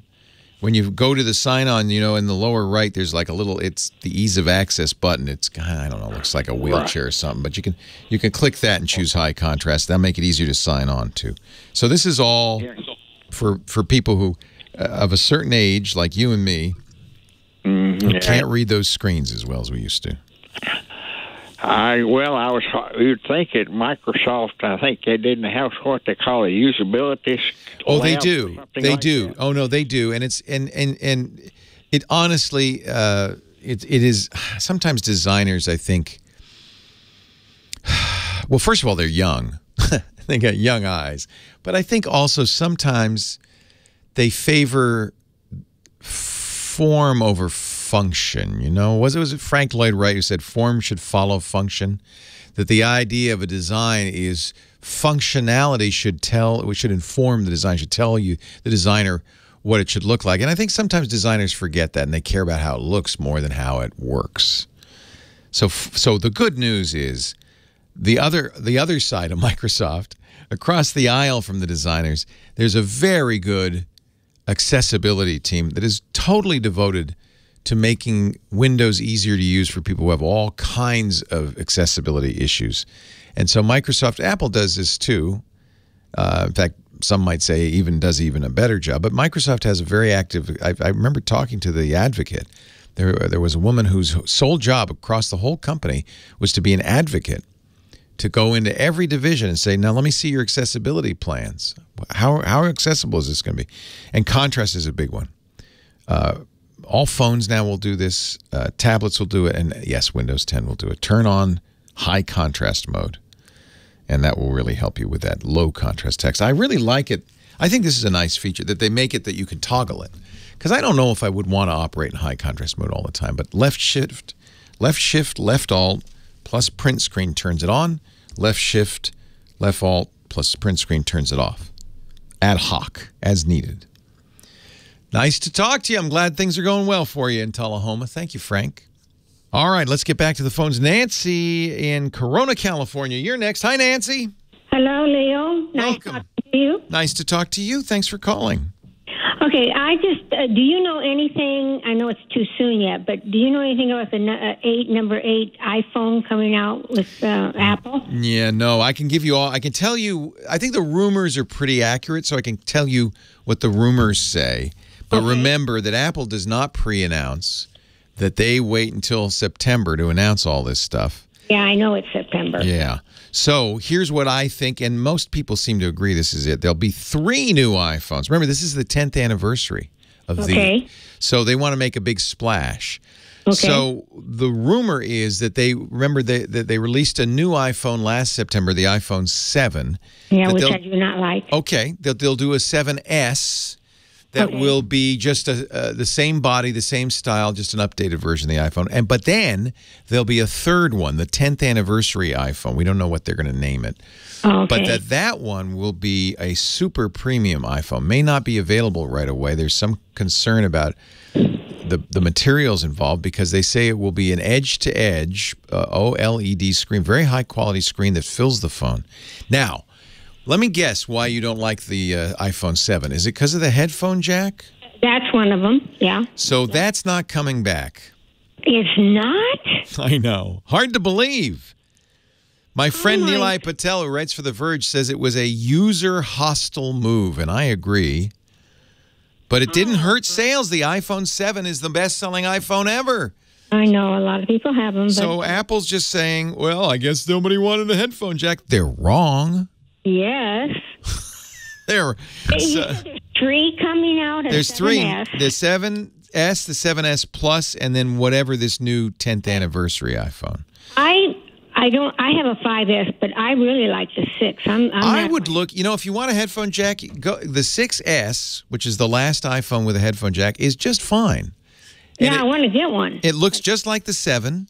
I think if you want a headphone jack, you're going backwards, not forwards. You're going to want an older iPhone, not a newer iPhone. I see no evidence at all that Apple is going to put the headphone jack back. Remember, they said when they announced we're not going to do a headphone jack, they said this is an example of courage. Oh boy. Oh boy is right. Courage. The courage to do bad work. I don't know. It's terrible. I agree. I agree with you. Yeah, I don't get it. Go back to, I think you'd be happy. Now is the time, too, by the way. You can still get 6S's. And I think the 6... Like where? New ones? Yeah, brand new ones. I think even Apple sells them. Yep, they're still selling them. Oh, and I'll go to the store and see. Yeah, and many phone stores, too. And frankly, I have a good friend who is a total Apple fanatic, Alex Lindsay. And he bought an iPhone 7, and he's gone back to the 6S because he says, I have to have a headphone jack. I'm with you on this one. Now, we'll see. Maybe I'm wrong, but I'm pretty sure that I'm right. Leo Laporte, there's no headphone jack in the future. The Tech Guy. I'm pretty sure I'm right on that one. Oh, it went a little long. Yeah, isn't that awful? What's wrong with them? They're just crazy people. I don't know what's going on in there. I don't get it. They said they needed the room inside, but you know what? There's plenty of phones, including the new Galaxy S8 from Samsung, that have all the same features as the iPhone 7 and had a headphone jack. Really? Yeah, nobody else is doing this. The only other people who are doing it are regretting it because their phones aren't selling. I don't know why. You know, it just shows that iPhone lovers don't care. They'll buy an iPhone no matter what. Oh, I like them. They're for the dummies. They're the easiest. Oh, they're fine. I have nothing wrong with them, but I agree with you. They should not have taken the headphone jack out. But I am absolutely convinced they'll never bring it back. Oh, Sorry. I believe you. Sorry. Okay. Have a good one. It's nice to talk to you. You too. Thank you. Thank you, Nancy. Thanks for hanging on. Leo Laporte, the tech guy. Let's get back to the phones. Teresa's been very patient in Long Beach, California. Thanks for hanging on. Welcome. Hi, thank you for taking my call. My pleasure. I'm a semi-professional photographer, and I go to events that I shoot professionally, but then there's some things that I go to that I'm not the shooter of record, and so I want to point and shoot. But I don't want to skimp that much on what I can do with it. You just don't want to bring a big interchangeable lens DSLR. No, you just want something you can keep in your pocket. Exactly. So I'm looking at the Sony RX100 Roman numeral V. What Excellent. do you think of it? Excellent camera. I'll give you one. It's by the way pricey, right? $600 or $700. Yeah. Well, no. More? Yeah. Yeah, because, okay, so that's a 1-inch sensor. You're used to, with your big pro camera, probably full frame or APS-C. I shoot a Nikon 750D. Okay, so you're used to full frame, and you're used to interchangeable lenses. But the Sony RX 100s, and you're getting the Mark V. I had the Mark III. You're getting the latest one. And by the way, you can save money by getting a 3 or 4. They still sell them occasionally. That is really as good as you can get with that Sony 1-inch sensor. They're very good.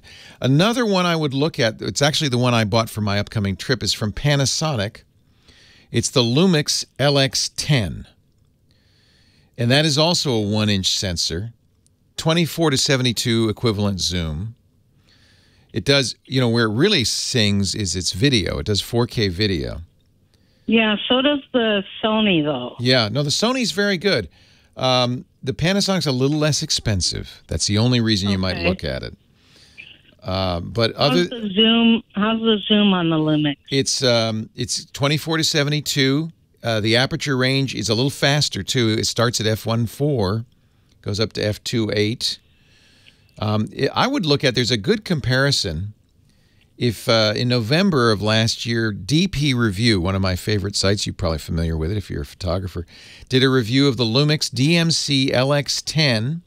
And on that review, there's a table comparing it to the previous model of the RX100, the Mark IV, along with the Canon G7, which is another very popular point-and-shoot with the pros. Most pros carry around something like this because, just as you say, you can't always bring out the big camera. This is something you could put in your purse or pocket that gives you I think, very good quality images. Not DSLR quality, but very good quality images. I would say the only reason to look at the Panasonic is to save money because it's a little bit less expensive. Does the Lumix shoot in RAW, though? I see that yes, it does. Shoots RAW. All of the ones I've mentioned shoot RAW. That's one of course, professionals will say, I'm not going to shoot JPEGs. You got to give me RAW. Yeah. And that's what makes shoots both at the same time. Yeah, so does the Panasonic if you want. Just like your DSLR, you can say RAW plus JPEG. It's up to you. Okay. It uses SD cards. They're both very good. If I had unlimited funds, I'd probably get the RX100. Okay. That's a superb camera. And so remember, Sony makes these chips. I mean, these are their chips. They know better than anyone how to do them. So great. Yep. Highly recommend it. You picked the best, in my opinion. For a long time, it was the All right. Canon G7 series that everybody I knew, all the pros I knew used. You know, they keep it in their backpack or their pocket. But now I think the Sony RX100 is really pretty amazing. Yeah. Yep. All right, Teresa. Okay. Thank you, Leo. My pleasure. Good to talk to you. Thanks for calling. Let's move on to Ralph, Huntington Beach. Hi, Ralph. Leo Laporte, the tech guy. Hi, Leo. I appreciate your recommendation for. I'd like to help my pastor set up a desktop setup with camera, mic, and software so he can do training, videos, Bible studies, things like that at a desk. Does he need more than one camera, like 2 shots, or is a single shot sufficient? Single is fine. Okay. You know, truthfully, we were just talking about point-and-shoot cameras. Almost all of them do superb video.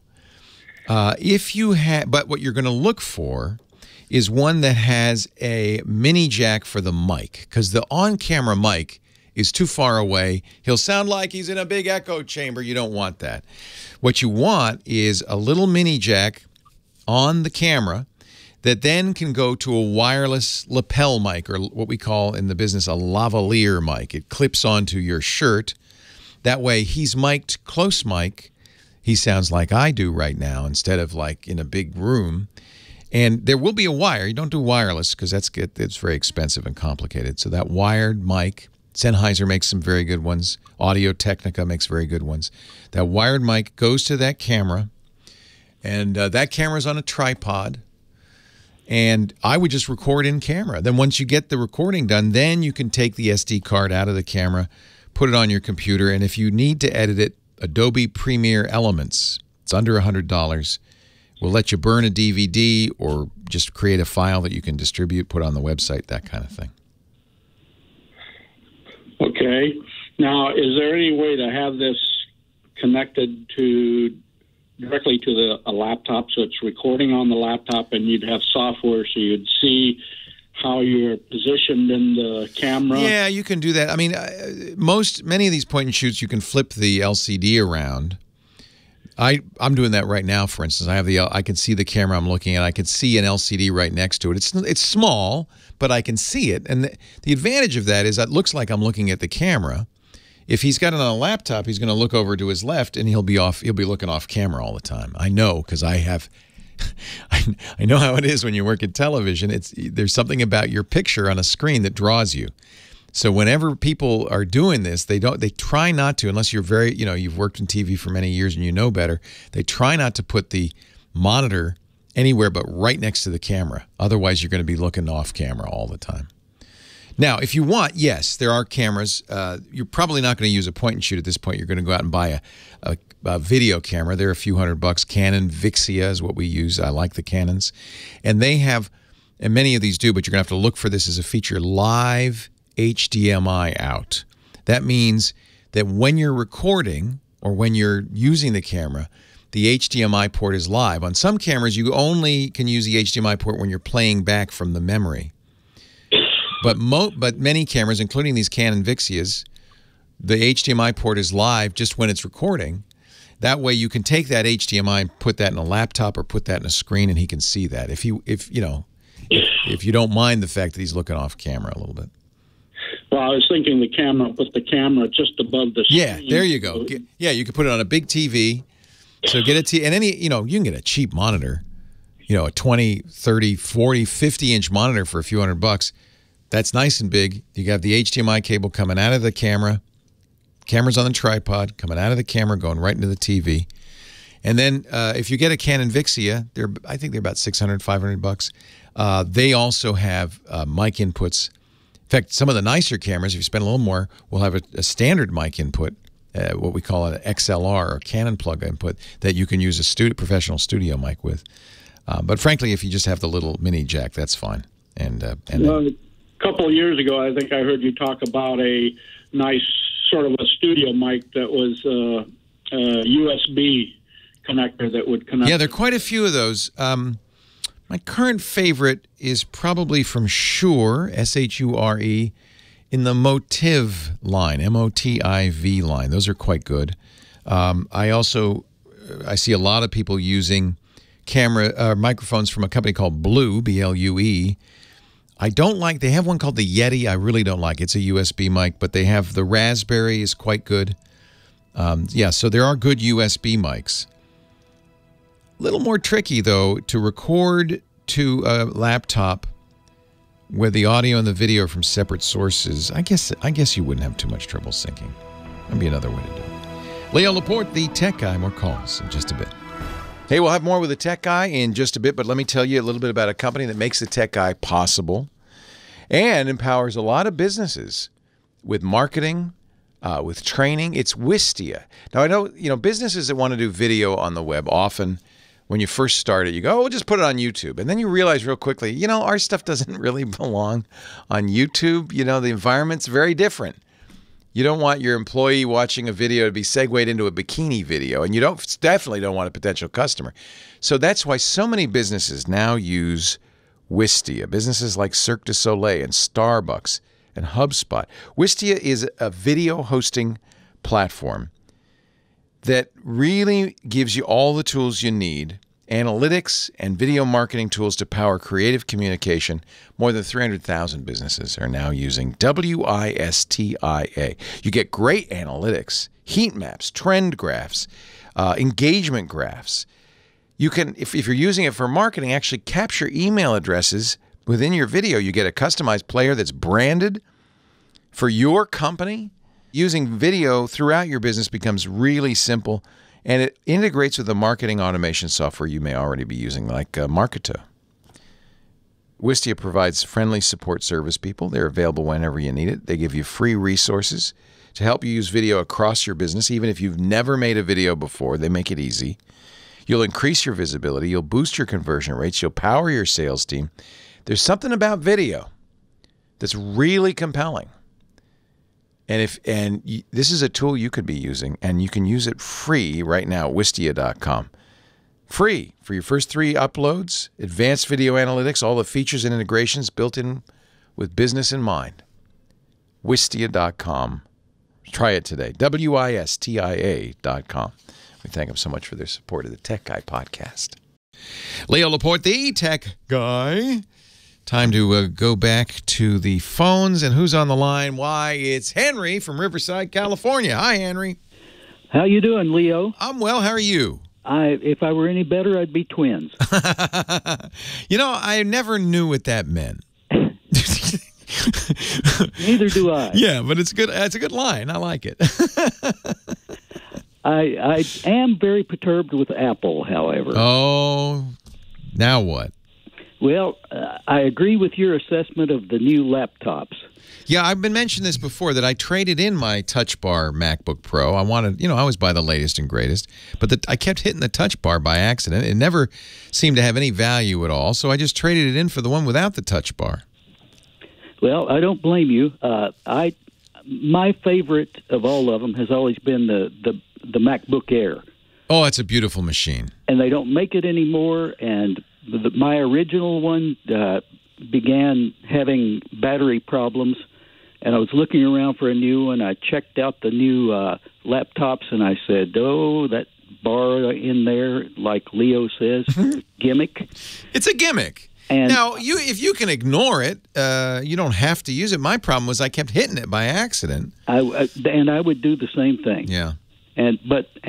I just felt they were overpriced, so I bought one of the last MacBook Airs that was still available. Good.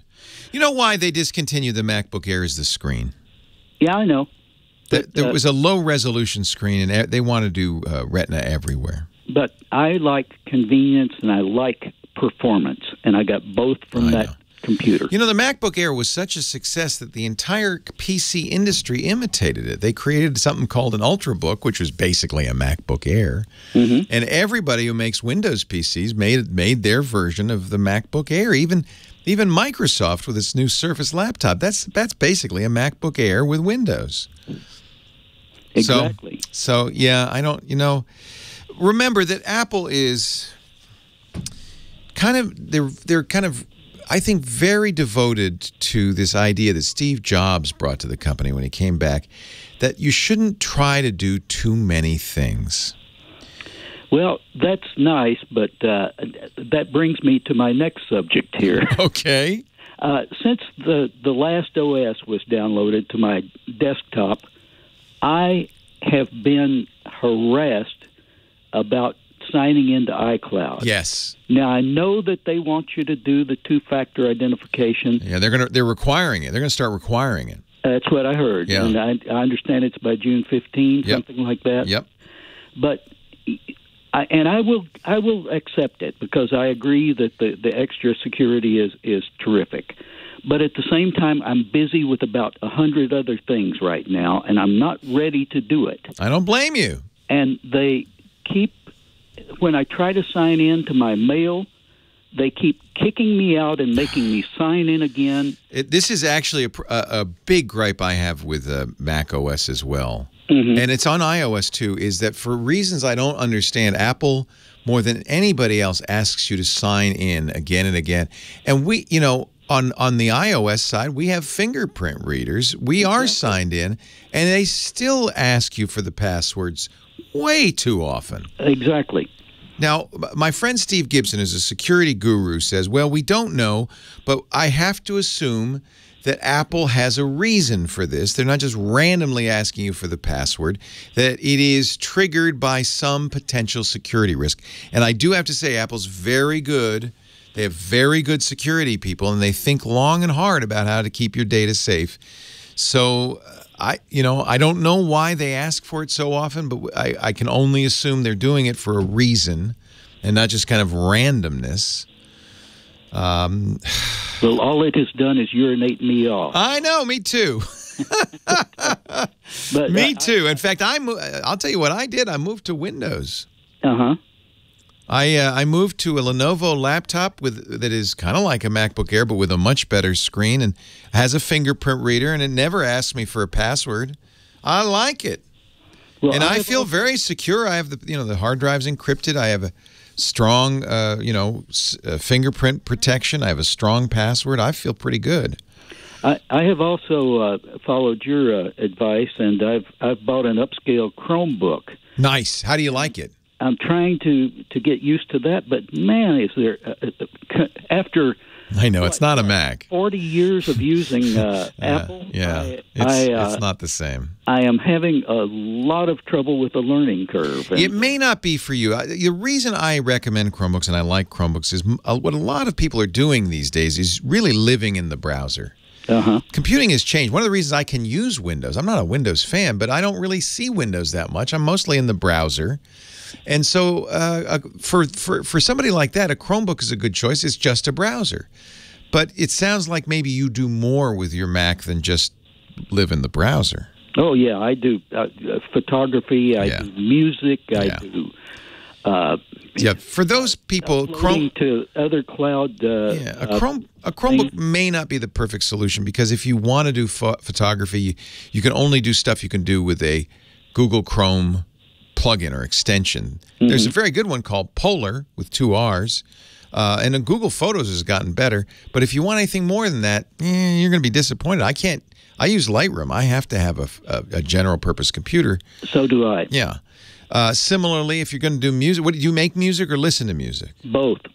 If you're listening, unless you're a Google Play Music subscriber, you're going to be frustrated because it only works with Google stuff. There's no Apple Music on a Chromebook. And for making music, there are some Chrome extensions, but there's nothing anywhere near as powerful as Apple's own homegrown stuff like GarageBand and Logic. GarageBand is my Bible. So you need a Mac, frankly. I mean, there are Windows programs. First of all, Lightroom. One of the reasons I was able to move to Windows is I live in Adobe Lightroom, and that works exactly the same on Windows as it does on a Mac. Music's a little different, but there are lots of good Windows music programs that are comparable, like Fruity Loops, that are comparable to GarageBand. But that's a big shift for you. Yeah, I'm not surprised you weren't happy with the Chromebook. Yeah, well, I'm still going to try to use it as much as I can. I can use it for banking and email and other things. Use it for the things you do on the web and you want to do more securely. It's a very good choice for that. Well, I appreciate it, and I appreciate you listening to my rant here. Well, you hardly ranted at all, Henry. Come on, get angry. Come on now. I wrote to Tim Cook. Did you really? And I did not receive a reply. Oh, which I'm surprised. I am too, but at the same time, you know what?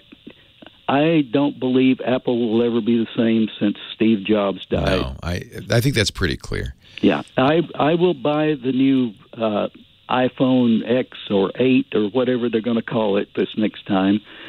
But for the rest of everything, I'm kind of holding off to see if they're going to recover. I'm very happy with my new Lenovo Windows laptop. I hate to admit it because I'm an Apple fanatic.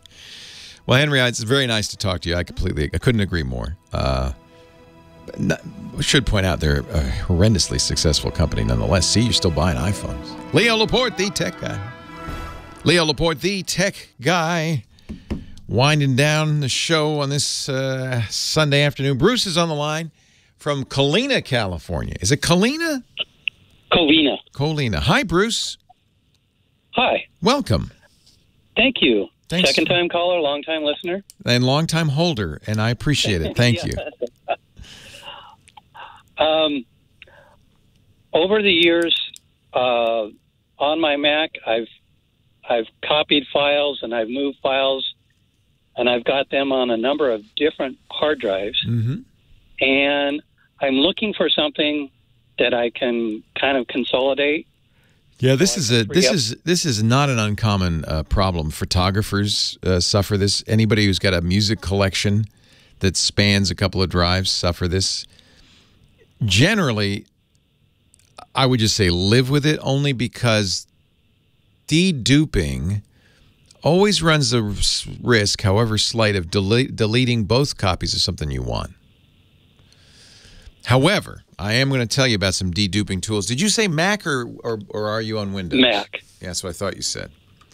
There's a lot of de-duping stuff on Windows. I don't know on the Macintosh. Here's what I do. Let me see if I can find. Lifehacker has an article. The best duplicate finding tool for the Macintosh. Let me see what they recommend. It's called Gemini. So I've not used this. It's only $10. If you have a OS 10.10 or later, you're going to want to use the new Gemini 2, although they offer the old Gemini as well. It's the Intelligent Duplicate File Finder. Now, the fact they use intelligent encourages me.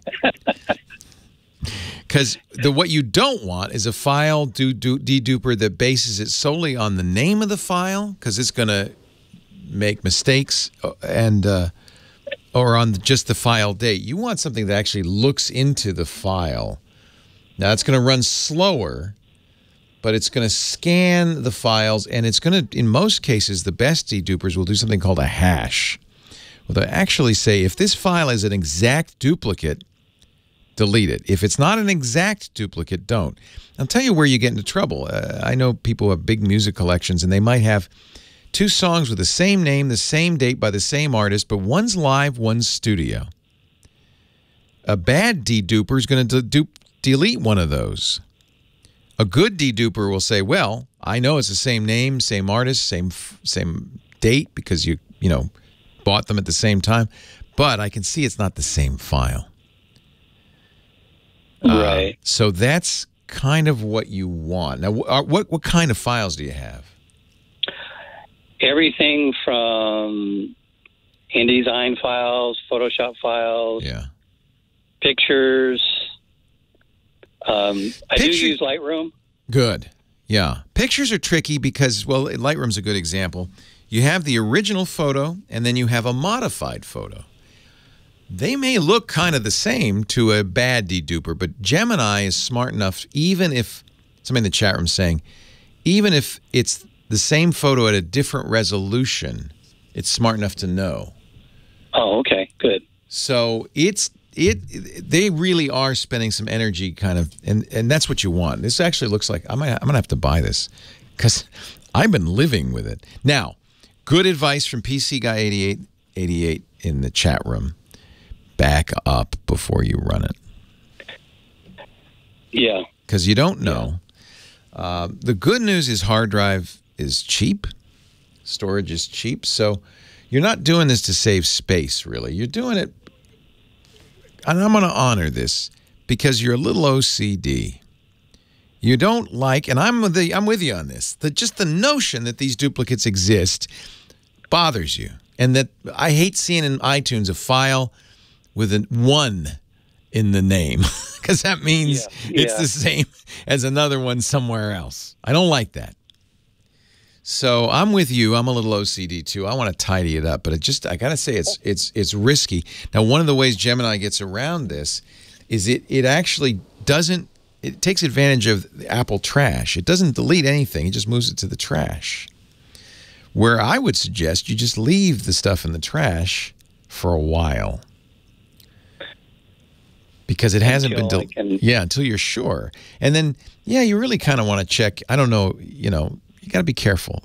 Photographers are a particular challenge, especially those of us who use Lightroom. Because there's a certain human ability that a program can't duplicate, of looking at, oh, I don't really need those 14 copies of that photo. I just want the original. But a program may not be smart enough to do that. So most of the photographers I know just live with it. Okay. Because hard drives are cheap. Yeah. Well, I have like about 4 or 5 hard drives, and I have that's my problem, is I have duplicates.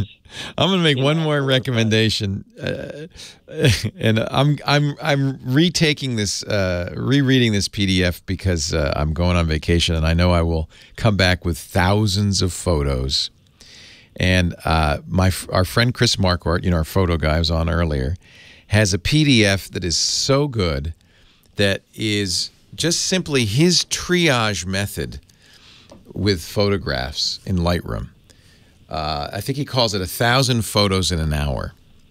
But you can go to his website, chrismarquardt.com. And he was for a while, and I bet he's still doing this, if you sign up for his mailing list, giving this PDF away for free.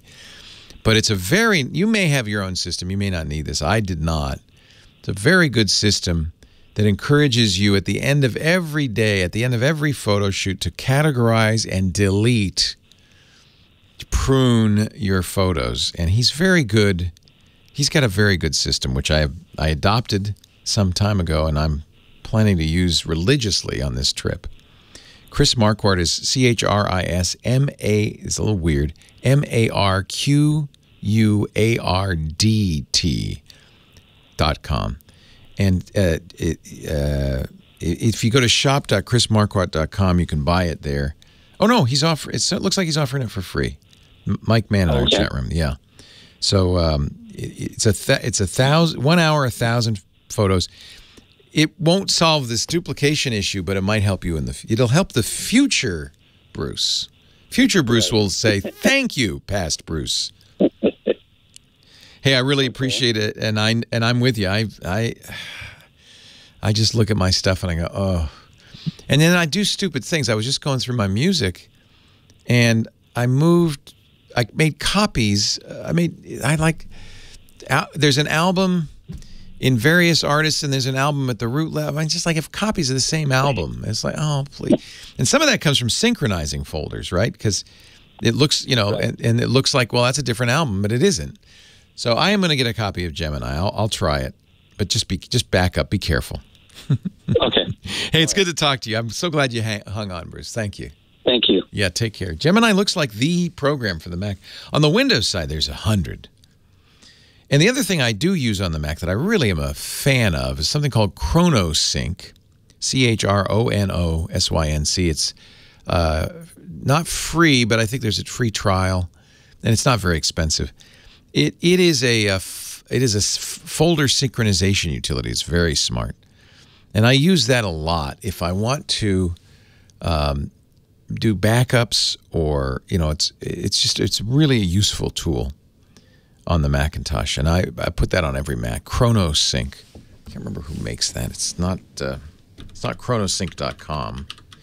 It is Econ Technologies, ECONTECHNOLOGIES.com. You know what? Why am I spelling it out? Everything we just talked about is available on our website, techguylabs.com. That's the one you need to remember. It's free. There's no sign-up. We just put it there as a community service, although I encourage you, if you have thoughts, to comment there. techguylabs.com. We'll do one final push before the end of the show right after this. Leo Laporte, the Tech Guy.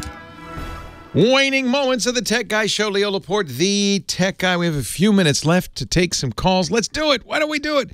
Going to San Marcos, California next. Sandy's on the line. Hi, Sandy. Hi, how are you? I am great. Thank you so much for hanging on. Hey, no problem. What can I do? How can I make you happy? Okay, here's my question. Yes. In 2002, I quit my job up north and then put everything in storage. And what I have up there still is a Dell computer. Yeah. And this Dell computer came with all the books and Oh. stuff back then. Yeah. You know, so you could, I put more memory in it and I worked on it. But what my question is it really worth keeping my storage for this long? Like, is that Dell worth it? Yeah. Is the Dell worth? What year was the Dell? 2002, 2001. Let me just go to eBay and see how much a 2001 Dell computer is worth. Well, I probably don't have to. It's about worth $25. Really? Yeah. Okay. How about it's not old enough to be an antique. It's just old.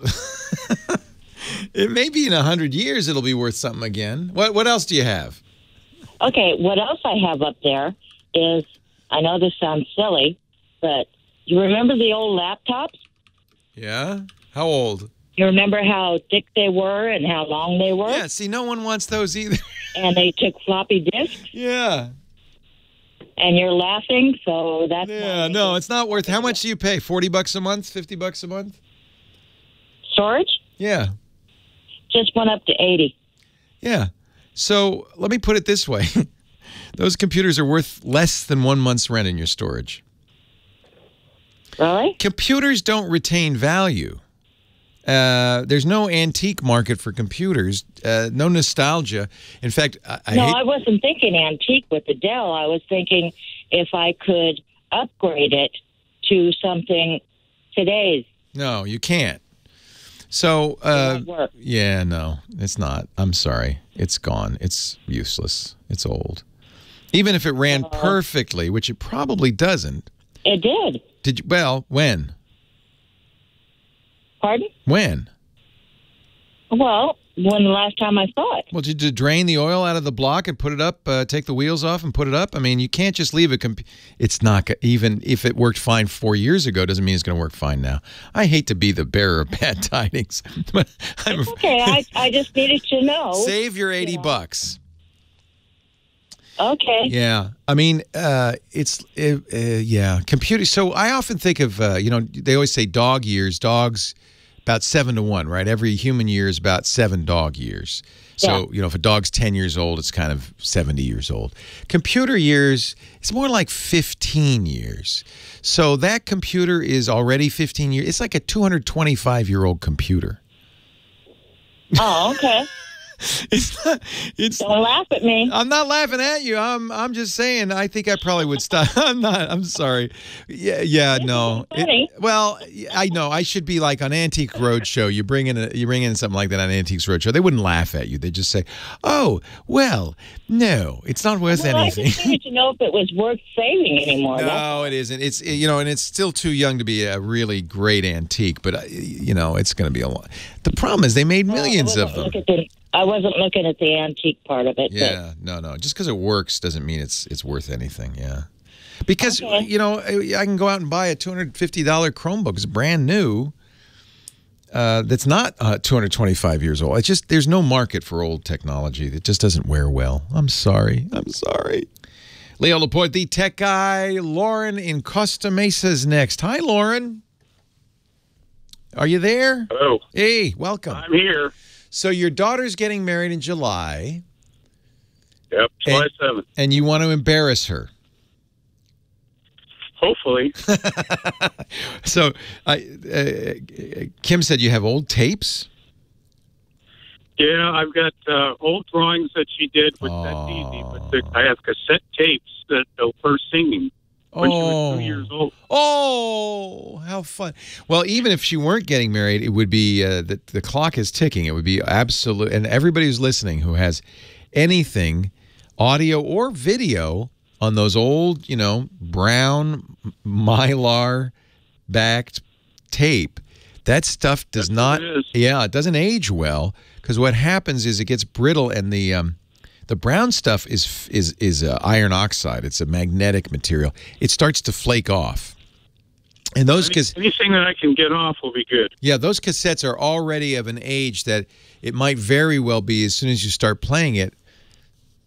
Let's put it this way. You may only get one chance. You might be able to play it once. Right. What sometimes people do, and you can research this on the net, I've never tried it, but I've heard that when they're trying to recover old tapes, and by the way, the Beatles, Sgt. Pepper is 50 years old. They were able to remix those 50-year-old tapes. I'm sure they've been stored perfectly at Abbey Road, but they're still able to get audio off of them. But a cassette that's imperfectly stored after a few decades, it's going to be tough. What sometimes people do is they bake it.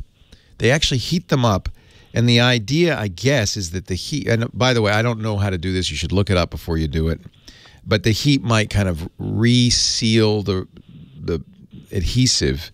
But if you do that, that guarantees you only get one playback, and then that's it. So what you need is a cassette player. That won't be so hard to get.